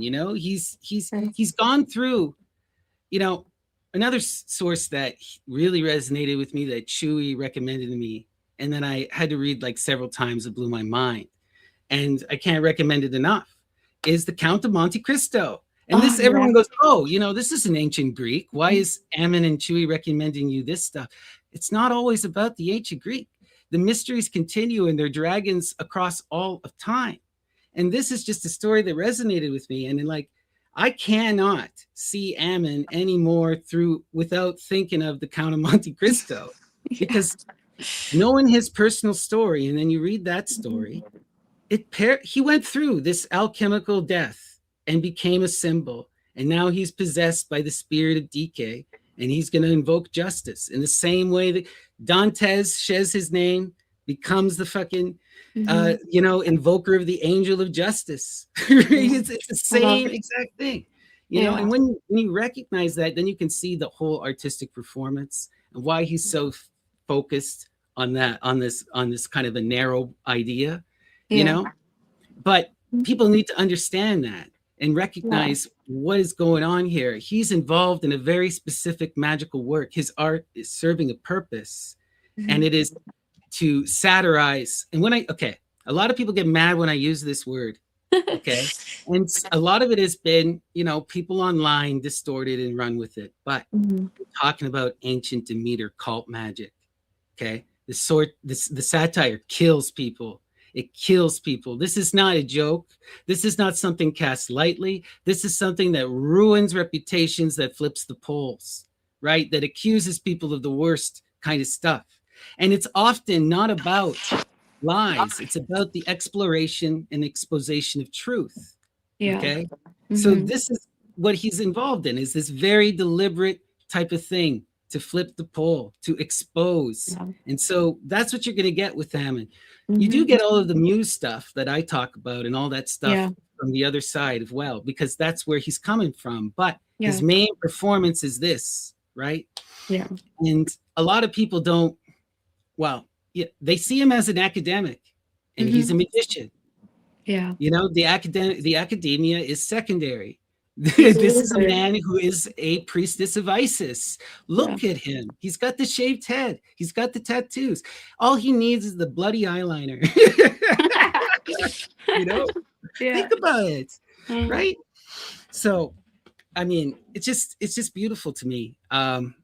Yeah, I want to talk to you too about Okay. this concept of the Temple of the Muses. So this Yeah. to me was the most inspiring aspect of anything I got, besides the muse herself, Yeah. from Ammon, and this really connected again with me to the sci-fi, because Mhm. I started to notice that when they're talking about the museum, the temple, they're talking about the foundation. And this is the essence of Asimov's series. His whole thing is, we have to create the museum that'll Yeah. preserve our culture and our knowledge, so that when the cycles change and we fall into the Mhm. dark ages, everything doesn't collapse. Yeah. And then I went, wait a second, man, this is Renaissance magic. Mhm. This is Yeah. how the Renaissance survived. This is what Plethon was doing. This is what Mhm. Petrarch was doing. And this is what Ammon is trying to do. He's trying to inspire us to build the Temple of the Muses, which is partially what you guys are doing over on the Soma Library. So Yeah. hail the congregation there, but we need to build a physical place. We need to build an alternative community, because as you were saying, right, the biggest thing I see with Christianity, and the reason why, or any religion, the reason why these things have so much appeal and still have so much power in our modern day, is because they provide the needy with love and shelter, with Yeah. community. Mhm. And we cannot replace that until we can provide that. And Yeah. we got to recognize this moment on history. The cycles are turning. If you There's believe in that kind of occulted magic, right, we're about to enter into a new Saturnian age. So there's Mhm. going to be a collapse and then a golden age that Yeah. follows. But we need to make it through the collapse first. And we Mhm. need to have that magic of knowledge that'll respark the Renaissance. We cannot let our ideals fall away. We cannot let that magic of art and philosophy, of the Greek, of the Latin, we Mhm. can't let it go away. And what do you see the government try to do? They're destroying education. Just okay. My wife, right? She Mhm. decided she wanted to go back part-time to school, and she Yeah. wanted to go and take a degree in humanities and study the classics. She couldn't. They canceled she signed up for the course at Kent University, and then they canceled it a couple weeks before she was set to start. And they're like, we don't even have a classics program anymore, right? This is That's happening all across the world. yeah. You know, I read an article. This is the stupidest thing I've ever read in my life. A university in Texas got rid of Plato because I saw okay, that. because he is woke. Plato is the man boy lover. Plato is bloody woke, right? The guy who talks about the patriarchy and the establishment of authority, and but you know why they're saying he's woke? Because he believes in meritocracy and not democracy. And so he's Wow. Chinese, he's falling into these ideas that we're against. We don't like meritocracy. We only want democracy. And it's like, don't get me wrong, I don't love Plato, but man, we need to talk about Plato. When I Yeah. went to university, my professor, I'll never forget it. My professor, Dr. DeHasia, was just like, all of Western philosophy is a commentary on Socrates and Plato. How can you get rid of Socrates and Plato? like it doesn't make any sense, you know? Yeah. So this is the world we're in, where we're losing all this stuff. we're not having these conversations. We're losing sight of our history. How can we not Mhm. study Aristotle? How can we not study Plato? Like, Yeah. even just to yell at them, like, come on, you know? Yeah. I think all this stuff needs to be accessible to everyone. It deserves to be. And it's like Right. when you're learning a new language and you're learning history at the same time, it really grows your brain or feels like feels like your brain's growing. At least that's how I feel. Yeah, absolutely. And a big thing for me, I want to ask you about this. This Mhm. is something that has really been massive part of my whole practice is Sure. return to the Chthonian, a return to the earth. I Mhm. believe that going forward, we need to be re-engaged in the earth, in the body, and we need Yeah. to go through this process of healing the earth, of reconnecting Mhm. to nature. Whereas the vast majority of our society is in this technocratic insanity where they want to become transhuman. They want to Yeah. create God in the machine. Like Peter Thiel was literally talking about, I'm going to make the Virgin Mary and give birth to Christ through AI. And I'm like, that is the evilest, stupidest thing I've ever heard in my entire life. Yeah. Like, this is absurd. This is the moment that we're in. These people want to create God in their own image. It's like, have you not read Frankenstein? What do you think is going to happen if you create life without a mother? It's going to be a monster. Like, come Mhm. on. But this is the moment that we're in, where these people literally want to kill humanity and become machines, Yeah. right? Mhm. And we need to start listening to this. And I think it's so important that we go back to history, we go back to these traditions, we bring them Yeah. into the present, and we innovate. We don't have to live a traditional way, but we can't lose our roots to the earth. We can't lose our roots to the changing of the cycles. We have to accept death and time, right? Mhm. Yeah.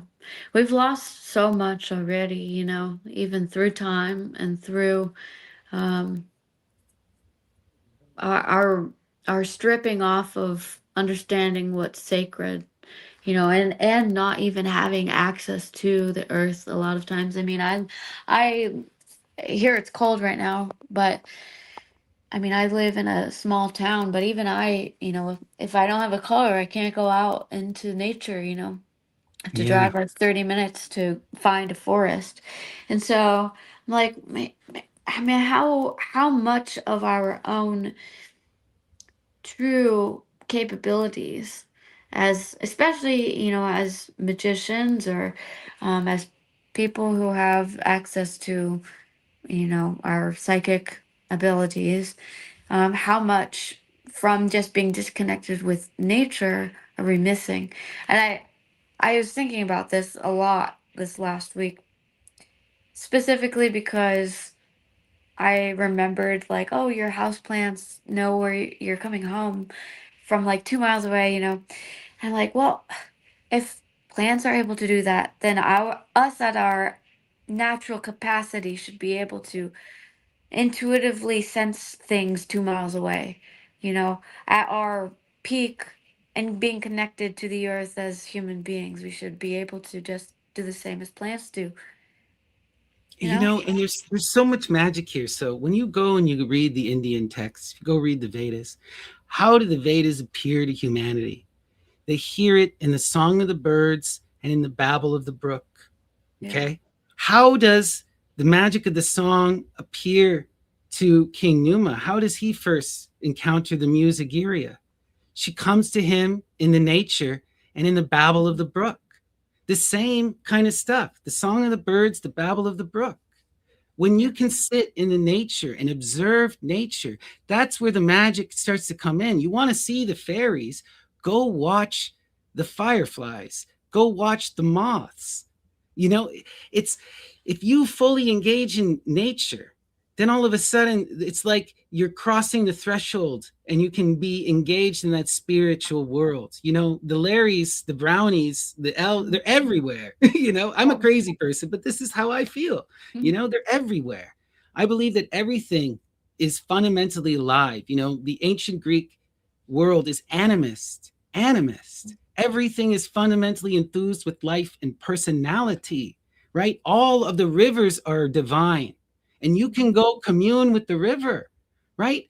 Like if you got a tree under in your yard, if you got water nearby, go sit and listen. Go listen to the birds, listen to the babble of the brook. Maybe Yeah. you'll hear the chatterbox Lala herself, Mm. right? This is Yeah. the thing. Crow with the crows, exactly, Raven, right? Like it's in nature and in the silence that we find ourselves, right? There's a reason why the Pythagoreans are like, you got to shut up for 5 years. There's a reason why Numa went off into the woods for 5 years. Now, I'm not saying you need to do it in that extreme of a thing, but Mhm. you're never going to know the self until you sit with the self in silence, until Yeah. you can learn to listen, Mhm. until you can learn to construct and to engage in the dream, you Yeah. know? Hmm. Yeah. Nature gives you loopholes in a way. It's a mirror to how things are. And Right? I think also I've been dwelling a lot on the idea that how the physical realm is a reflection of the invisible, and Absolutely. um and how, the stuff even Amen is teaching is talking about ionic life in this other unseen dimension, and how can we access that through nature, through ritual, through song, and And like when Alman talks about that, right? Like that blew my mind. When he first started talking about aeonic life, I was like, wait a Mhm. second. This took me right back. So one of the things that really blew my mind when I was young, or well, in university, and Yeah. kind of got me onto the whole magical path is where's the book? Um it's Genesis Peorage and the Temple of Psychic Youth. Have you ever heard of Genesis? I have So not. she was she is a really wild occultist. They were born a male, but then they Mhm. became what they called the Pandragine. They were obsessed with reforming the divine androgyne.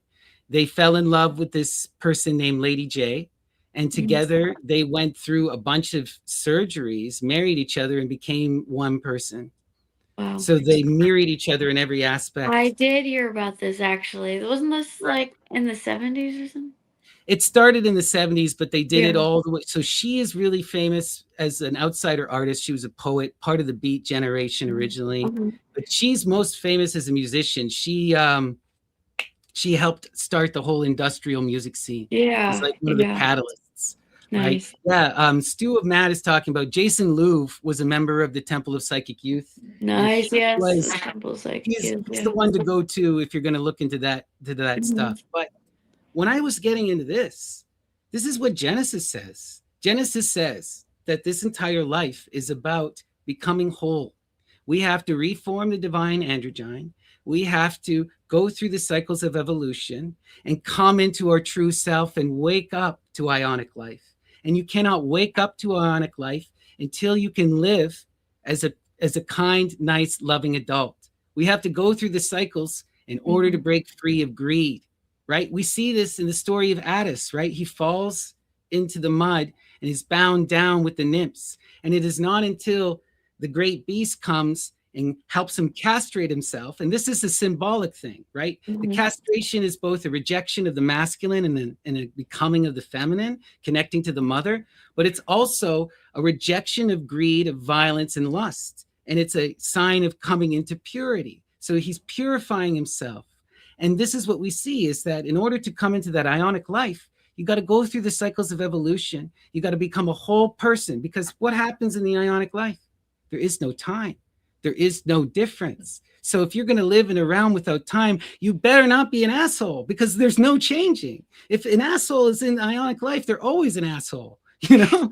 So we have to go through these cycles in order to become whole, in order to be good, like not good in a more like in that high-minded, but in that loving sense of pursuing life in nature. You Mhm. can't leave the playground until you're ready to play with the adults, you Yeah. know. Uh-huh. And That's that's nice. how Genesis formed it. This you see the same thing with there's this amazing lecture that was so profound to me as a young person. It was Grant Mhm. Morrison. So I told you this, but growing up I had dyslexia. It took me a long, Mhm. long time to read. And to get into reading, I first got into comic books. And comic books actually just blew my mind into high literature, because like you wouldn't think so, but I didn't read X-Men. I got into Alan Moore. I got into Grant Morrison. I got into all of this really high-minded stuff. Yeah. Alan Moore writes a comic called Promethea. I showed it to Ammon and he freaked out and he's like, that's a sacred name in Medea. That guy knows something, you know? So Mhm. there's all this stuff going around us, but Grant Morrison in his comic book, The Invisibles, he tells you how to do it. His whole book is a magical hyper sigil. He is the magician telling his story. He is telling his story. He becomes the divine androgyne. All of a sudden, Grant Morrison at the start of his story is this nerd, who's bored, who wants to be a great comic book artist, who wants to be a hero. So he writes a story in which he is the hero. And all of a sudden, he goes from being a fat kid to this bald androgyne God man who's loved and celebrated the world over. His story became his own personal story, and he rose into himself. And then he tells you explicitly, there's this amazing lecture at the Disinfocon. You can see it on YouTube if you search Grant Morrison Disinfocon. And he talks about this stuff, about this positive thinking of sigilizing your life, of turning yourself into a symbol. And Mm. again, that's what Ammon did. All of that. That's what Ammon did. He Mhm. became Amon. He became the one who can invoke DK, right? And he did that by going through a trial in which he died and was reborn. But you Yeah. see the same thing happen to Grant Morrison. His Mhm. character in his story almost dies and goes through a near death. And then in real life, the same thing happened to him, Wow. you know? And then he winds up meeting his muse and anyway, it's wild stuff.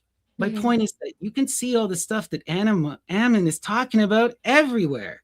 Yeah. It's like this is nothing new in the occult world. It's just not the same kind of language, you know? Uh-huh. Yeah, just wild stuff. Yeah. But, you know, so we're coming up almost to 2 hours here, so we should probably start to wind down a bit. Okay. Is there anything that you feel we need to discuss before we finish off here? Is there anything I Um, know you had some things you wanted to talk about. hmm. Well, I think that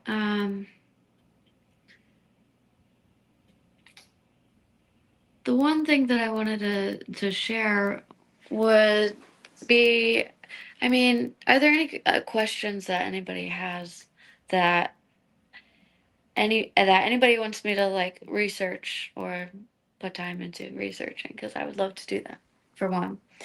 And you can put that in the comments or something. But for two, I wanted to share kind of why I've been diving deeper into Lady Babylon specifically, and why I'm interested in sharing this stuff. Um, and I had I had a mushroom trip. Like it's like the first time I actually tripped mushrooms. I've taken mushrooms many times and nothing's happened. And Mm. I took like 5 or 6 grams of mushrooms, and I had this really interesting experience where, it was pretty normal at first, but, just grooving to music. I put on a red light, like staring at the ceiling. Then I'm worried I was gonna get like stuck on the floor, typical, first mushroom trip.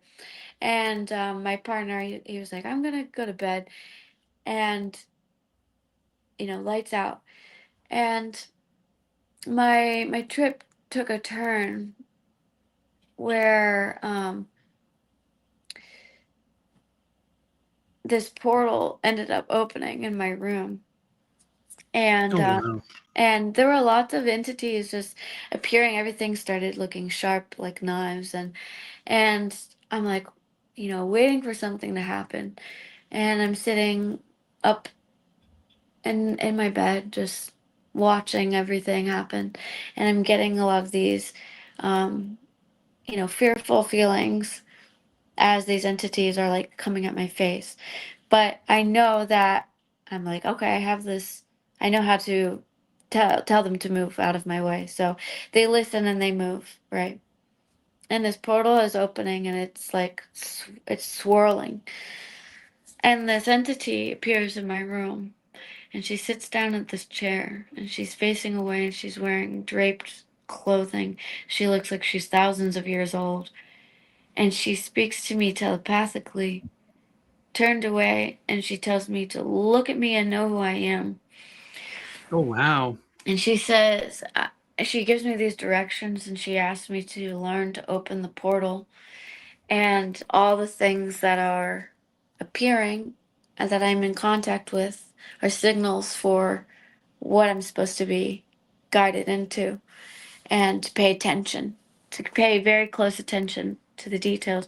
And my God, like I was overwhelmed by this because then when she turned to look at me, she explained through just her presence that she was somewhere from the ancient past, but also from the future, and that she was human and somehow not. She accessed something else, and she was in between realms, sending me this message that I'm projecting, right? And I'm overwhelmed with horror and beauty at the same time. And she's like, "Know yourself," and she's like old, like skeleton face, like terrifying imagery, right? But it's me. Oh, wow. And I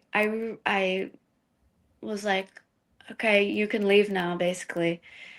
And but I couldn't tell her what to do, and she kept scoffing at me, like, like what, you're gonna have this sort of attitude with me, and I'm trying to like act like she's another entity, another like image in my mind, but she seemed very real to me, and I was sitting awake, like, all right, I will do my best to follow on this path. So then that really got me like dedicated even deeper That's wild. into this, like this unveiling, right? The Antichrist apocalypse, narrative isn't just Oh, no.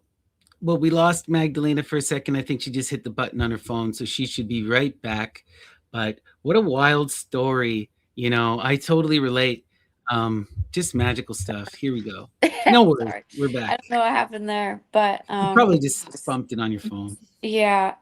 So um I was saying that through that experience, it just really made me go deeper into this work, and the apocalypse is this unveiling. So once I work through the biblical text, I just would love to.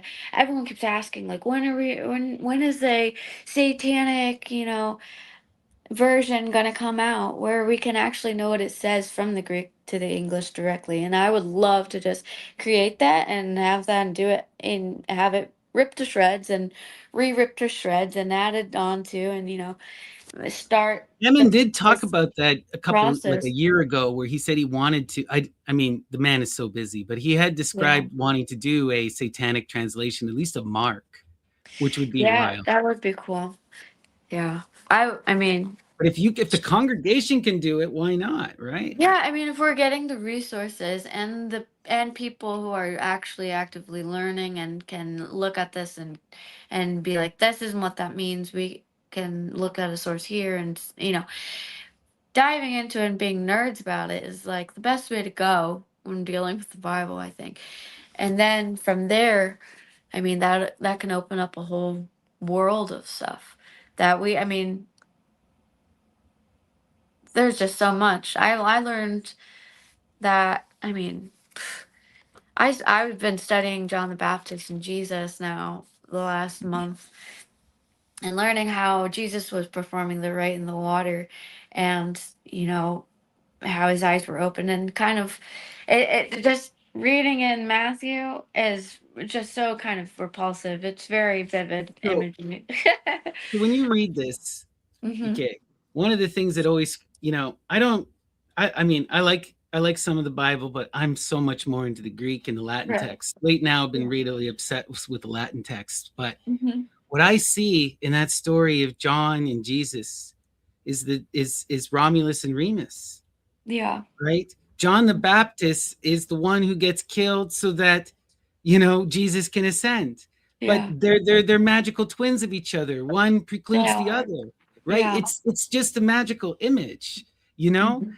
And I also think it's just so wild, right? When you go into the Johannites still exist. They're still the cult Yeah, of yeah. John, and they're a endogamic religious group. A lot of them have been killed Indians, now by right? ISIS, but they Yeah. still exist in the Middle East. And they say that Jesus is an evil usurper, right? That he stole the cult. Wow.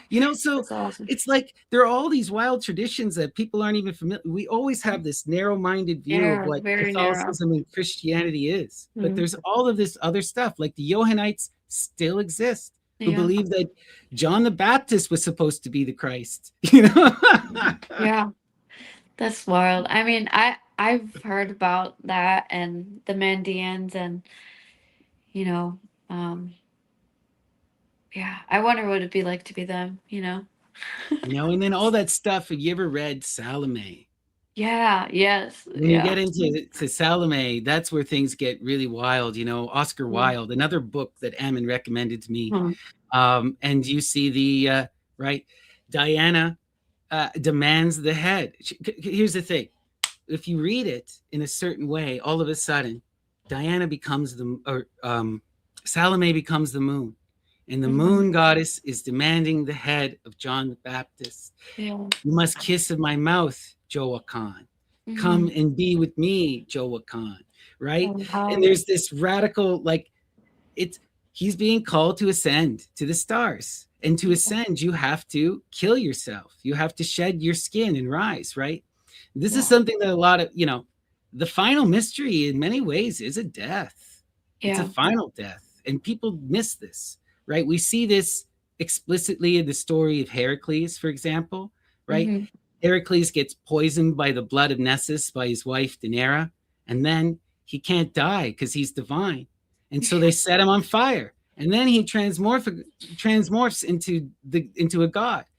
Or what happens at the end of the Medea story? If you go Mhm. to Virgil, if you go to the Aeneid, he tells you that she sets herself on fire and rises to the stars, and that she will come back to reinstigate the next golden age. There are other versions which say she goes into the Yeah, earth she goes and into she the hides in the underworld, earth, yeah. right? May So the it's like, Achilles and yeah. but either way, it's this kind of this hiding, this death, and it's a cyclical thing, right? And it's Mhm. wild that you're talking about the goddess speaking to you in your face, and she's saying that she's in and out of time and in and out of incarnation. I Yeah. have a feeling that, another text that Ammon sent me that blew my mind is Boccaccio's Illustrious Women, or On Yeah, I've Famous heard Women. I've seen that one as well. If you read it, there's a special way in which to read it, where it just tells you flat out that all of these women are the same woman. It's the same I love that. spirit enthusing all of Mhm. these great, incredible people across time and history. you Yeah, know? love So that. it's that spirit of justice again. It's DK, Mhm. always. Medea, right? Yeah. So really wild. One thing I want to ask you, so Mhm. one thing that Ammon talks about a lot is the initiations. And he talks Yeah. about the shaving of the head and the engaging with the portals. Have you ever done any Mhm. of those? Yeah, I've shaved my head 3 times. But, Did you do it in mourning for Dionysus, yeah, for the I sun? haven't, but, um, yeah, I mean, opening portals, I've been kind of experimenting through visualization and entering in through the mind. So before, I had this out of body experience, right? Before I had my baby. And this was a couple years ago by now, but he's yeah, so I like was lifted out of my body and floating on the ceiling, right? And I'm getting ripped out of the window. I'm like, no, I don't want to go into outer space. Like I'm getting sucked like into a vortex and I'm wide awake. I'm sober, like I'm about to go to bed. I'm exhausted. And I'm like, put me back down. You didn't even give me a heads up. I'm like super pissed off. I'm mad. There's like 4 entities there that are present, but I can't see them. And they're like, calm Wow. down, blah blah blah. And then I get pulled back down and I lay back down. I'm like, you could at least like tell me first before you do that. And they're like, well, we'll send you another way, and you're gonna enter through your mind and through your dreams. And so I went back down to sleep and I entered into that same space I was supposed to go through traveling and through my mind and the dreams. And I've been very interested in that. I've had a lot of like weird dream experiences that I've gone so many places in the dream realms, but being able to access them and access memories and influence reality through that intermediary dream state is something I'm very interested in and want to continue practicing. And I think, especially with people ask me, like, "Are we going to start back up the rights and blah blah blah?" Like even you know marijuana or mushrooms or things like that, you can have that open to you a lot easier and safer than snake venom. But With the oh. entheogenic path, it's really important that people know the self, know your Yeah, body. You know, exactly. it's such a difficult path to walk, and there are many pitfalls. Hmm. You know, but there's just this thing with like so many people that I've talked to on the magical path. It happens too many times. A lot of us need something to knock us out of Dodge. You Hmm. need to have something to get you into this more compassionate, more, you need the plant spirit to enthuse you, you Yeah. know? And because a lot of us are just too caught up in our own ego or too caught up Hmm. in our greed. Now, you can break this in other ways. You can do it like Yeah. even This. in the classical Greek tradition, sleep deprivation, starvation, intense exercise, the beating of the drums, the playing of the guitar. There's a Hmm. reason why all of these things are also talked about Hmm. by Ammon, because all of these also lead you to these ecstatic states. And when Yeah. we're looking at the mystery rite, it's a holistic rite. It's not just like they're giving you one drug. They're giving you many things. And it's not just like you're just taking that and meditating. You're going through an entire performance. Yeah. They're taking you on this long walk through this process, and Yeah. you're dying and being reborn, you know? The And death and so it's rebirth. this whole unfolding, right? Well, that's also why like near death experiences and people who've experienced that, from like car crashes to all sorts of other, random non-initiatory experiences, they describe so many enlightening things or terrifying things that are so fun to like explore and learn about people's stories like that. But having the ceremonial ritual aspect along with those elements, combining them does open a whole portal, Oh yeah. and to be able to create a space where we can allow that again, at the very least, a place for ritual, or bringing back the oracles and bringing back the sacredness, the muses, and all of that, I think would be so beautiful, and allow it to be, culturally acceptable, you know. Right, right. Yeah, we want to inspire people to be their own artists and to know the self, to Yeah. connect with their muse and create. The Mhm. big thing about this tradition is it's a life affirming, generative tradition. You're embracing that mother energy, which is all about creation, expansion, diversity, acceptance, you know, Yeah. right? The mother loves all and gives birth to all, manifests all, right? And is in Yeah. that constant state of manifesting and pursuing towards the future. And so much about like the muse, you see this in the magic of the numerology. Everyone should study the numerology. Why are there 9 muses? Why are Yeah. there 9 muses? There are 9 muses because 9 represents infinity, and this is the force of inspiration and generation. It manifests the infinity, the infinite. It gives you that a vast experiential knowledge. The muses lead you into life, And how do you know the self? By experiencing life. You have Mhm. to see yourself reflected in others, right? Mhm. And this is the thing. And we all got to come and share our stories, live our own unique, beautiful paths. The thing with this is it allows us to become our unique self. It allows us to blossom and truly explode. Like a lot of people, they look at me and they go, Snappy, you're so different than I'm on. How come you're not shaving your head and getting tattoos in your head and walking Ammon's path? Because that's not my path. The muse are inspiring me to be myself. You know, Yeah. I had a vision with Dionysus, and he told me not to cut my hair. So I haven't cut my hair since I first shaved my head and I took my Yeah. initiation. It's been 3 years now, you know, and this was just that was my connection, my inspiration. But Ammon is constantly shaving the head. And Yeah. to me, the muse just told me in many ways, I be yourself and be Yeah. the. For me, I was supposed to be that all about love, all about art, and this has been Yeah. my path. I'm That's about the muses, where Ammon is about, he's invoking DK, which is important. It's super magical. He's doing an amazing thing. I'm off here doing something. It's related and it's on the same energy, but it's yeah. different. You know what I mean? Yeah. Exactly. Yeah. I want to see everyone do this. I want to see everyone become their best, beautiful, unique self and be, Absolutely. you know, it's hard for me to talk about this kind of stuff, and a lot of it was online, right? Yeah. It was so weird, but like I'm a non-binary person and have been dealing with wild gender issues my whole life and have been dealing with a lot of just, you know, trying to figure out who I am and know the self and accept the self. For the first time in my entire life, I'm okay. And I don't give a shit what anyone thinks. And I don't even care about gender. It's stupid. It's like it Yeah. doesn't matter. It doesn't matter. Like if you had talked to me 2 years ago, I could never have said that. Yeah.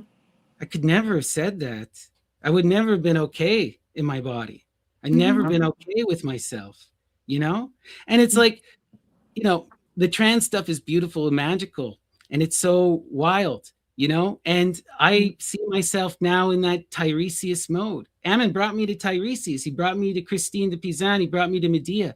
And you see they transition. They become the other gender in every sense, but a physical transition. Yeah. Okay. And this Mhm. is what I mean. Like when you study that Medea story, it's Yeah. inherent in the story because it's mirroring the path of Addis. Yeah. She goes from the innocent child who is abducted and abused to Mhm. the emperor, to the king of the world who builds the city. And they use the masculine for her. Mhm. She Yeah. is the emperor of the It's Medes. that righteous anger, and She's she's also so poorly portrayed yeah, and I don't think that they give her enough credit. I've read Flaccus. Have right. you read that Valerius Flaccus. Yeah, recently? that's the Latin. That one is probably it's the latest version. I Yeah. haven't read the Orphic one fully, so it may be, but Valerius Flaccus is probably my favorite of the It's so versions. beautiful that she does that incantation, and I've been dwelling on that, just contemplating on that part lately, and I'm like, man, you don't get that in Euripides, you don't What get you also that get in image Flaccus of her is at the all. ops. You get the ops. You get the eye. You get the gaze. You get to see the magic of the sun, the light in its Mhm. full glory. Right. The Latin. Ammon always celebrates the Greek, and it should be Mhm. celebrated. But the Latin's got a lot of magic there too. Yeah. There's a lot of hidden there, and they're coming at often from the same magical myths. The same magical myths. One of the wild things that I've been reading and studying is I've been I'm obsessed with the muses. So if Mhm. you get obsessed with the muses, eventually you find the Roman muses, the Yeah. Carmene, the Carmene. And this is where things get interesting. So look at the story of Apollo, right? Mhm. Apollo goes and he kills the great snake Python and he Yeah. displaces the goddess Themis and he becomes the leader of the muses. And he takes over that magic, becomes Phoebus, takes the name of his Mhm. grandmother, right? What happens to Themis? Well, in the Roman tradition, she and her son Evander take off and they wind up at Lake Nemi. They wind up at the Grove of Aricia and they start the city, the Palladium. The foundation of Rome is with the goddess Themis, the Well, oracle. And she goes right there, you know, and there's so many stories that connect the ancient Greek tradition to that magical Lake Nemi. People who are interested in it, go watch the interview or the show I just did earlier today for Occult Explorers with Shay and Dion. We dig into it, but like there's so much here to all of these stuff, and there's so much interconnection. You know, you so got to much. follow the Yeah. muse. The muse will inspire you. Like I said, the Greek texts have inspired me. The Yeah. Latin texts have inspired me. Even, you know, freaking, you know, English text. Emmons has recommended me everything. This is also something that's funny because, you know, people get too caught up in the performance and the show. We talked Mhm. about this a bit where, you know, he'll be like, only the Greek is good. Only the Greek is good. Then he's recommended me all these Latin books. Okay. Only the Greek is good. But, you know, He Medea wants and you to Isis, stay on track and learn it, right? Exactly. That's what his passion is. Oh, yeah. And he's the teacher of Greek. And it's about when you understand a language and you embody a language, you gain a Mhm. perspective. You see the Yeah. world through new eyes. You And gain its there is magic. magic in the Greek, right? It's a Mhm. philosophical language. It's so wildly developed and it doesn't have that capitalist or empire root, right? But Yeah. like, you know, he talks about the Egyptian and he trashes the Egyptian all the time, and it's so funny. You know, the pyramids are nothing more than rubble. But you know, his great goddess comes from Libya, and his name Amon comes from Libya, and he's quoting Osiris and Isis by Plutarch all the bloody time. Mhm. You know, so there's more to it going on. You Yeah. know, like trust you go be inspired by the muses, right? Go to the Greek for Yeah. sure, but check the Latin, check the Egyptian, Mhm. check the modern, check everything. The muse will guide you, right? But we Yeah. got a couple questions here Mhm. for you. A couple people Okay. are wondering if you had any sources that you would recommend, any books that were inspiring to you. Um, let's see. I mean, obviously Argonautica, you know, I've been Hilarious stuff. really diving deep back into that again, and um I don't know. I've been really into Arcana Mundi lately and learning about Cicero and Cicero's on dreams, on fates. We talked about that. And seeing that the stories that are recounted about, how priestesses didn't enjoy their time sometimes No, being an oracle, or no, you're what it raped was by like Apollo. to embody the daimon and be possessed, and the physical suffering kind of that went through the process of embodying this enormous energy and what it took. And I don't know, I've just been inspired by all sorts of texts. And I mean,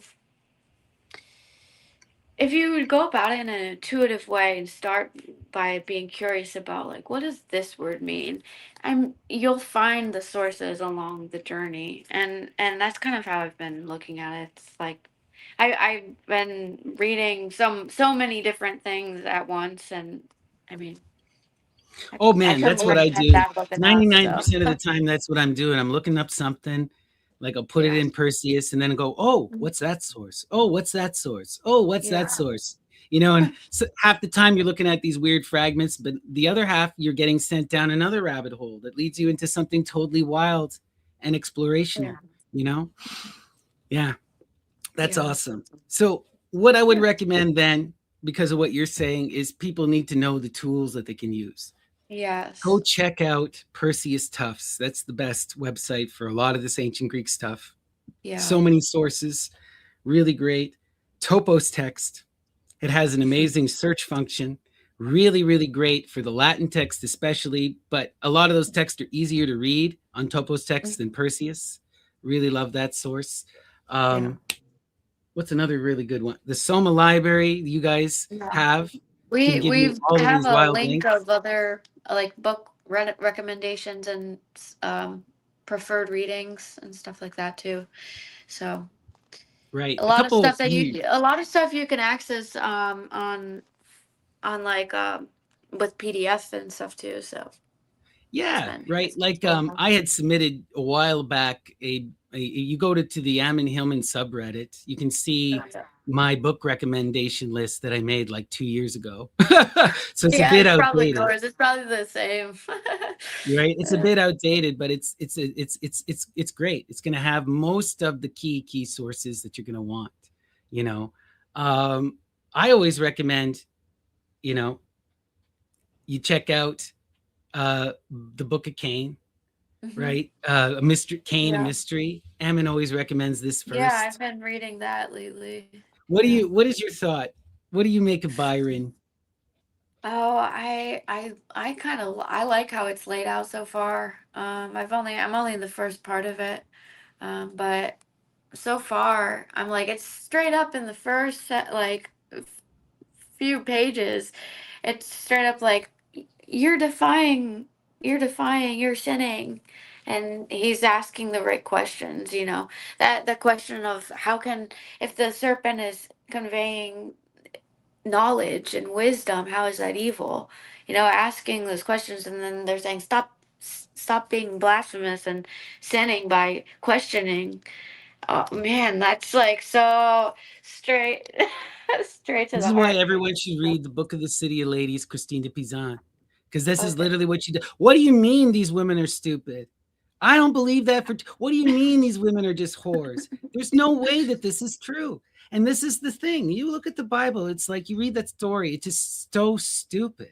It's just so Yeah. it just reeks of patriarchal nonsense. To me, it's like the snake is probably foreign dick, and these men just want to imprison their women and don't want them to go look at someone else. It's Yeah. just that masculine uh, jealousy at its most ugly. And this is the root of that entire Bible, right? Yeah. This is the original sin. And it is such nonsense. Like, how is knowing something bad? How is exploring life bad? It's only bad if you want to imprison the feminine, right? If you want That's to it. imprison Yeah. people, right? Yeah, wild. Society. Yeah, control society. And I honestly believe that. A lot of people don't like that, but I look at the Bible and I look at the moment right now and I see it playing Hmm. out. The Bible is Yeah. magic that was designed to create empire, and we're seeing it do that. Look, the people of Amalek are in the middle of being genocided. Is that a coincidence? I don't think so, right? If we look at Yeah. John D is doing empire magic to empower the queen and turn her into the divine virgin, and he's using the Hebrew. I don't think there's any coincidence here. you know, this is all dark stuff, man, and it's all just under the surface. Yeah, it is. I'm excited to learn and be revealed more. You Right. know, and like You're you such a can't stop beautiful soul, reading and exploring this stuff. right? Yeah, that's the thing. I've really enjoyed this conversation. Thank you so Yeah, much for sharing yeah, your story absolutely. and giving your perspective. Yeah, it's an You honor. know, I have to have you come back on and chat with us Oh, some more I love and that. talk more about your magic. Is there anything you want to leave our Yeah. audience with before we end today? And anything you want to Um, promote? well, you know, just keep reading the Greek and staying on track with that, and exploring and being open to exploring and having these discussions. I think we need to be unified rather than, you know, dividing ourselves. And we need to focus on, you know, how can we utilize this energy and this information to expand the betterment of our future and the collective. You know, we are unveiling so much just through reading and exploring and collaborating and creating art and music and all sorts of stuff and being inspired. And I think that we should take more risks to speak out about how it affects us personally. And um, yeah, that's kind of like what I want to leave it with. So That's beautiful. You know, it took me a long time to really come forward and talk about some of this stuff, you know, even though a lot of it happened publicly for me because just how intense people get. And I yeah, received so much backlash. But, you know, I wouldn't have talked to you had I not put that video out where I shared my personal experience and you reached yeah, out to me because of that. So we got to have that beautiful conversation. So I fully agree. People should be sharing their experiences with the muse and being honest. You know, life is complicated. The magical path is diverse. Every one of us is going to have a unique experience. You know, yeah, the divine is so infinite. You can see her in infinite shades. So don't hmm worry about other people's experience. You know, it's all personal gnosis. It's all hmm true. Live your life, follow your muse, be honest, engage the mirror, know the self, and you will have profound experiences. You're right. beautifully said. And Yes. both. And that's the thing. Just love life, create art, know the self, and stop worrying so much. Yeah. All right, Oh guys, wow. make sure Thank you. you go subscribe to the Temple of Muses and support Maddalena. Check out her live stream that is coming up where she's going to be doing amazing art. And I hope we'll have her back soon. So thank you, everyone. Peace and Thank you. love. Take care. Have a good night.